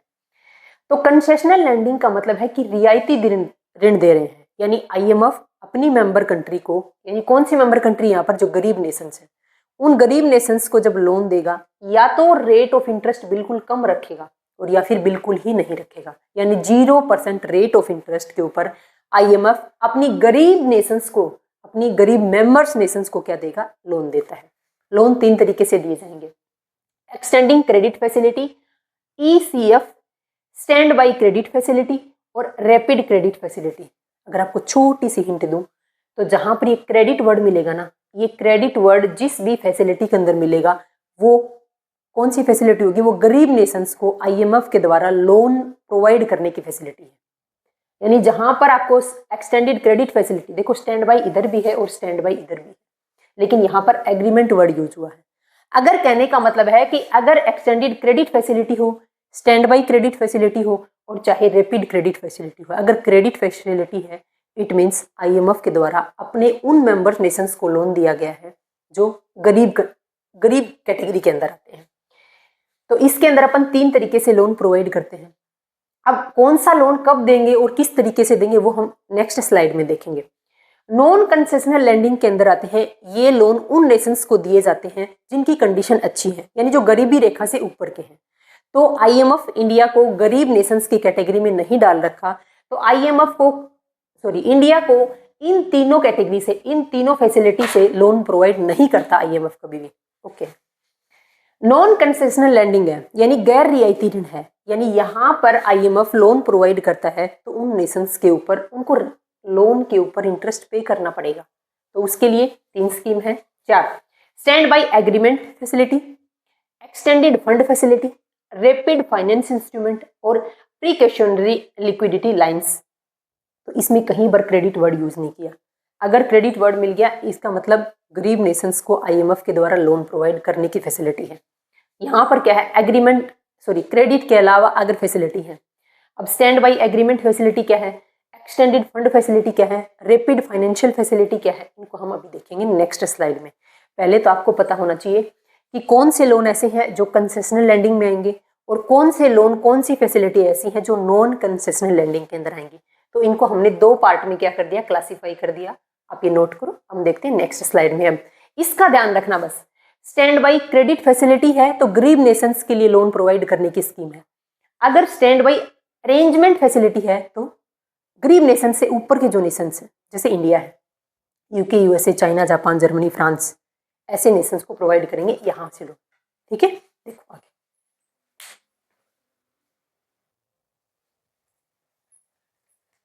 अब देखो इन लैंडिंग को जो आईएमएफ अपनी मेंबर कंट्री को देता है उनको देखते हैं। सबसे पहले है कंसेशनल लैंडिंग, यानी ये वो लोन है जो आईएमएफ अपनी मेंबर कंट्री को देता है, लेकिन कौन सी मेंबर कंट्री को, जो गरीब नेशंस हैं उनको प्रोवाइड करता है। उन कंट्री को ये लोन प्रोवाइड करेगा आईएमएफ जिनकी डेवलपमेंट रेट कम हो, उनकी पर कैपिटल इनकम कम हो, साथ में वो गरीब नेशंस हो। यानी ऐसी कंट्री को लोन प्रोवाइड करेगा आईएमएफ जिनकी जो इनकम है काफी कम हो, डेवलपमेंट रेट ना के बराबर हो। मतलब ये एक है जो गरीब नेशंस हैं, जो पॉवर्टी में डूबे हुए नेशंस हैं, उनको अगर आईएमएफ लोन प्रोवाइड कर रहा है तो उनको कंसेशनल रेट से देगा। इसमें इंटरेस्ट रेट 0 होती है, लगभग ना के बराबर होती है। पहला लोन है, पहली फैसिलिटी अपने पास एक्सटेंडेड क्रेडिट फैसिलिटी। इसमें आएंगे तीनों credit, extended credit facility, stand by credit facility और रैपिड क्रेडिट फैसिलिटी। तो एक्सटेंडेड क्रेडिट फैसिलिटी के की वर्ड क्या है उन पर ध्यान रखना। सबसे पहले ये लो इनकम कंट्री को दिया जाएगा। दूसरा, ये लॉन्ग टर्म और मीडियम टर्म लोन होगा, नोट करना। तीसरा, अगर नेगेटिव बीओपी हो रही है लोन तो तभी प्रोवाइड कर रहा है। बीओपी अगर नेगेटिव में चला जाता है, अगर एडवर्स बीओपी है तो उसके लिए ही आईएमएफ क्या करेगा, अपनी मेंबर कंट्री को फंडिंग करता है। तो 3 पॉइंट नोट करना। एक्सटेंडेड क्रेडिट फैसिलिटी के थ्रू अगर आईएमएफ लोन दे रहे हैं तो लो इनकम कंट्री को देगा, पहला पॉइंट, ये तो हमने यहाँ भी पढ़ लिया था। दूसरा, ये पॉइंट नोट करना कि लॉन्ग टर्म और मीडियम टर्म के लिए लोन प्रोवाइड कर रहा है, और नेगेटिव बीओपी को बैलेंस में लाने के लिए अगर लोन प्रोवाइड कर रहे हैं तो उसको बोलते हैं एक्सटेंडेड क्रेडिट फैसिलिटी। दूसरी है स्टैंड बाई क्रेडिट फैसिलिटी। इस वर्ड पर फोकस करना, ऐसे क्या होता है, शॉर्ट। अगर शॉर्ट टर्म के लिए आईएमएफ अपने मेंबर नेशंस को, अपने गरीब मेंबर्स नेशंस को अगर फंडिंग कर रहा है, अगर लोन दे रहा है तो उसको बोलते हैं स्टैंड बाई क्रेडिट फैसिलिटी। और बीओपी क्या चला गया है, उन कंट्री का एडवर्स चला गया है, इसलिए लोन प्रोवाइड कर रहा है। रैपिड क्रेडिट फैसिलिटी क्या है कि हमें तो एट ए टाइम लोन चाहिए, हमें 10 दिन, 5 दिन, 20 दिन, साल, महीने के टाइम नहीं है हमारे पास। हमने आज अगर लोन अप्रूवल के लिए हमने क्या किया, आईएमएफ को बोला है, तो हमें जल्द से जल्द अर्जेंट के अंदर अगर हमें लोन की रिक्वायरमेंट है तो आपको लोन मिलेगा रैपिड क्रेडिट फैसिलिटी स्कीम के थ्रू। सेकंड है non concessional lending. Non concessional lending से, यानी यहाँ पर रेट ऑफ इंटरेस्ट जो मार्केट में चल रही है उसी रेट ऑफ इंटरेस्ट से आईएमएफ अपने सभी मेंबर नेशंस को लोन प्रोवाइड करेगा। यहाँ पर कोई गरीब, कोई अमीर नेशंस नहीं देखा जाएगा। तो आईएमएफ अपनी सभी मेंबर कंट्री को लोन प्रोवाइड करेगा और रेट क्या होगी, इंटरेस्ट की मार्केट रेट होगी। इसमें सबसे पहली फैसिलिटी है स्टैंड बाई अरेंजमेंट फैसिलिटी। याद रखना यहाँ पर स्टैंड बाई क्रेडिट फैसिलिटी है कंसेशनल के अंदर और नॉन कंसेशनल के अंदर है स्टैंड बाई अरेंजमेंट फैसिलिटी। यहाँ पर भी ऐसे वर्ड याद रहेगा आपको, शॉर्ट टर्म। शॉर्ट टर्म के लिए लोन प्रोवाइड किया जाएगा, यानी 1 से लेके 3 साल तक IMF। टाइम पीरियड क्या रहेगा लोन का, 1 to 3 ईयर्स टाइम पीरियड रहेगा लोन का। नेगेटिव BOP को यानी एडवर्स BOP है तो उसको बैलेंस में लाने के लिए IMF अपने मेंबर कंट्री को लोन देगा, कंडीशन के साथ लोन देने का। ये पॉइंट याद रखना। जो स्टैंड बाई अरेंजमेंट फैसिलिटी है, ये पॉइंट बहुत इंपॉर्टेंट है, बहुत बार पेपर में पूछा गया है। जब 1991 के अंदर इंडिया ने IMF से लोन लिया था ना, तो इसी स्टैंड बाई एग्रीमेंट फैसिलिटी के थ्रू मिला था, क्योंकि ये गरीब नेशंस को लोन प्रोवाइड नहीं करता और IMF ने इंडिया को गरीब नेशंस की कैटेगरी में नहीं रखा है। तो स्टैंड बाई एग्रीमेंट फैसिलिटी के थ्रू अगर मेंबर्स नेशंस को लोन मिलता है तो लोन पर IMF लगाता है कंडीशन। IMF लोन तो देता है, अपनी मेंबर कंट्री को देगा, लेकिन काफ़ी कंडीशन लगाने के बाद देता है। कंडीशन क्या लगाएगा, आप अपनी जो करेंसी है, मान लो इंडियन करेंसी, हम इंडिया की बात करें तो IMF कंडीशन क्या लगाएगा, आप अपनी करेंसी का वैल्यूएशन कीजिए, उसको या तो एप्रिसिएशन कीजिए या डेप्रिसिएशन कीजिए, यानी वैल्यूएशन डिवैल्यूएशन कुछ भी करवा सकता है जैसा IMF को लगता है।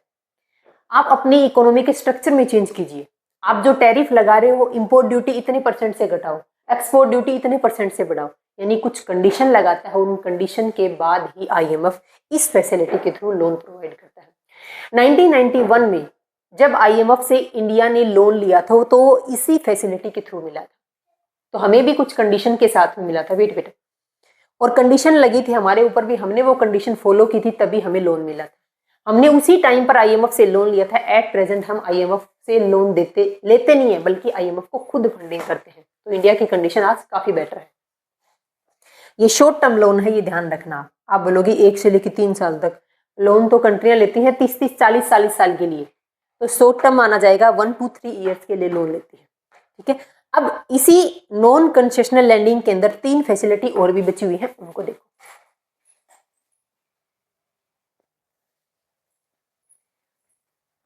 अब थर्ड फैसिलिटी देखो, extended fund facility. Extended fund facility ये कौन सी फैसिलिटी है, जो कि अपने सभी मेंबर नेशंस को IMF प्रोवाइड करता है। जरूरी नहीं हो को लो इनकम हो, लो इनकम का हम पहले देख चुके हैं। तो medium and long term loan provide किया जाएगा और IMF अपने मेंबर को जिनका नेगेटिव BOP है, जिनका एडवर्स BOP है, उनको प्रोवाइड करेगा। ध्यान रखना, एक्सटेंडेड फंड फैसिलिटी मीडियम और लॉन्ग टर्म लोन प्रोवाइड करेगा इस फैसिलिटी के थ्रू। अगर किसी कंट्री को रैपिड फाइनेंशियल इंस्ट्रूमेंट के अंदर जिस कंट्री की यानी जिस नेशंस की पॉलिसी को मेकिंग करने की पावर और पॉलिसी को एग्जीक्यूट करने की पावर काफी स्ट्रोंग है, अगर वो कंट्री IMF से लोन लेना चाहती हैं तो उनको रैपिड फाइनेंशियल इंस्ट्रूमेंट के थ्रू लोन प्रोवाइड किया जाएगा। तो पॉलिसी मेकिंग और पॉलिसी को अप्लाई करने की पावर अगर उनका रिकॉर्ड अच्छा है तो उनको लोन प्रोवाइड किया जाएगा इस फैसिलिटी के through. No limit of credit, उनकी क्रेडिट की कोई लिमिट नहीं रहेगी, उनके उधार की कोई लिमिट क्यों नहीं है, क्योंकि वो कंट्री पावरफुल कंट्री है।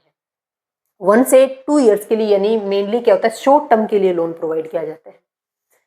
फोर्थ है precautionary and liquid line. Precautionary and liquid line same इसी के जैसे है, रैपिड फाइनेंशियल इंस्ट्रूमेंट के जैसे।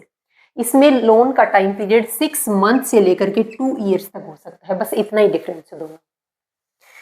अब अपने पास एक टॉपिक और है कि करेंसी का आपने सुना होगा कि करेंसी का एप्रिसिएशन, डेप्रिसिएशन, रीवैल्यूएशन, डीवैल्यूएशन, ये है क्या। तो देखो, डेप्रिसिएशन और डीवैल्यूएशन का मतलब है कि करेंसी की वैल्यू गिरना। कैसे, वेहन वैल्यू ऑफ करेंसी, हम इंडिया के कंसेप्ट से देख रहे हैं तो इंडियन करेंसी है रुपीज, अगर रुपए की वैल्यू गिर रही है तो उसको क्या बोलते हैं, डेप्रिसिएशन या फिर डीवैल्यूएशन ऑफ करेंसी। अब रुपए की वैल्यू कब गिरेगी, मान लो $1 की वैल्यू 80 रुपए के बराबर, अगर डॉलर महंगा हो गया यानी $1 की वैल्यू 90 रुपए के बराबर होगी। आप बोल रहे हमारा तो पैसा स्ट्रोंग हो गया, पहले 80 रुपए $1 के बराबर थे, अब 90 रुपए। नहीं, पहले मान लो ये मार्कर मेरे को परचेज करना पड़ता था तो इस मार्कर की कॉस्ट कितनी थी, $1 थी, और $1 किसके बराबर था, 80 रुपए का था, तो मैं इंडियन रुपीज में 80 रुपए देती थी।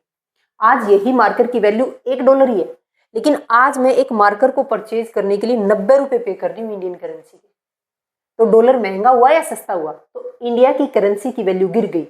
एक डॉलर जहां 80 रुपए में आता था, आज वहीं एक डॉलर 90 रुपए में आता है। तो इंडिया की करेंसी की वैल्यू गिर गई है। तो इस करेंसी की वैल्यू को गिरना क्या कहलाते हैं? डेप्रिसिएशन या फिर डीवैल्यूएशन ऑफ करेंसी कहलाता है। अब ये जो करेंसी की वैल्यू गिरती है, ये दो रीजन की वजह से गिरती है, या तो मार्केट की वजह से या फिर गवर्नमेंट की वजह से।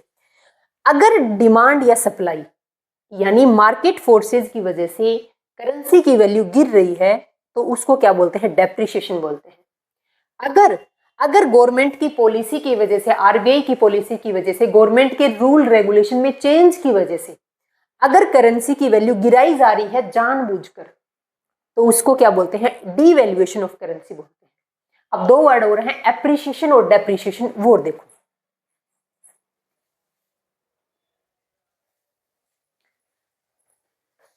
अब हम नेक्स्ट पॉइंट है appreciation and revaluation of currency देखते हैं। यानी एक कंट्री की करेंसी कब एप्रिसिएशन होती है और कब रीवैल्यूएशन होती है। एप्रिसिएशन और रीवैल्यूएशन का मतलब क्या है? कंट्री की करेंसी की वैल्यू बढ़ गई है, यानी हमारी करेंसी इंडियन करेंसी स्ट्रोंग हो गई है। When value of rupees increase, अगर वैल्यू ऑफ रुपीज क्या होगी? इंक्रीज होगी। यानी एक डॉलर की वैल्यू पहले 90 रुपए के बराबर थी, हमें एक डॉलर परचेज करने के लिए पहले 90 रुपए पे करने पड़ते थे। आज हमें वही डॉलर परचेज करने के लिए मात्र 80 रुपए पे करने पड़ते हैं। तो जहां पर हम पहले एक डॉलर को परचेज करने के लिए 90 रुपए देते थे, आज हम सिर्फ 80 रुपए देते हैं। यानी हमारा रुपया क्या हो गया? स्ट्रोंग हो गया, यानी रुपए की वैल्यू बढ़ गई है। तो रुपए की वैल्यू बढ़ना, करेंसी की वैल्यू बढ़ना क्या कहलाता है? एप्रिसिएशन और रीवैल्यूएशन ऑफ करेंसी कहलाता है। अब कंसेप्ट ये है कि एप्रिसिएशन कब कहलाएगा? अगर डिमांड या सप्लाई की वजह से, यानी मार्केट फोर्सेस की वजह से, यानी मार्केट की रीजन की वजह से अगर करेंसी की वैल्यू अप हो जाती है, अगर करेंसी की वैल्यू बढ़ जाती है, तो उसको बोलते हैं एप्रिसिएशन ऑफ करेंसी। दूसरा है रीवैल्यूएशन ऑफ करेंसी। अगर गवर्नमेंट या फिर आरबीआई के रूल रेगुलेशन स्कीम पॉलिसी में चेंज किया गया है जानबूझकर, क्यों? क्योंकि जो करेंसी है उसकी वैल्यू को हम अप करना चाहते हैं, तो उसको बोलते हैं रीवैल्यूएशन ऑफ करेंसी। तो उम्मीद करती हूँ ये चारों टॉपिक पॉइंट समझ आए होंगे, एप्रिसिएशन और डेप्रिसिएशन, रीवैल्यूएशन और डीवैल्यूएशन। तो आज हमने इस वीडियो में डिटेल में डिस्कस किया है आईएमएफ, इंटरनेशनल मॉनेटरी फंड, जो एक काफी इंपॉर्टेंट टॉपिक था। आईएमएफ एक इंटरनेशनल ऑर्गेनाइजेशन है जो उन कंट्री को फंडिंग करने का काम करता है जिन कंट्री का बीओपी नेगेटिव में चल रहा है। आईएमएफ कुछ कंडीशन के साथ में लोन देता है, लेकिन आईएमएफ उन कंट्री को, उन मेंबर कंट्री को बिना कंडीशन के भी लोन देता है जिनकी कंडीशन अच्छी नहीं है, यानी जो गरीबी की कंडीशन में है, जिनकी पर कैपिटल इनकम कम है, जिनकी डेवलपमेंट रेट कम है। तो आज हमने आईएमएफ के टॉपिक को डिटेल में डिस्कस किया है। अब नेक्स्ट वीडियो में हम डिस्कस करेंगे वर्ल्ड बैंक क्या है। तो अगर आपको वीडियो पसंद आती है तो लाइक, शेयर एंड सब्सक्राइब कीजिएगा एंड थैंक यू।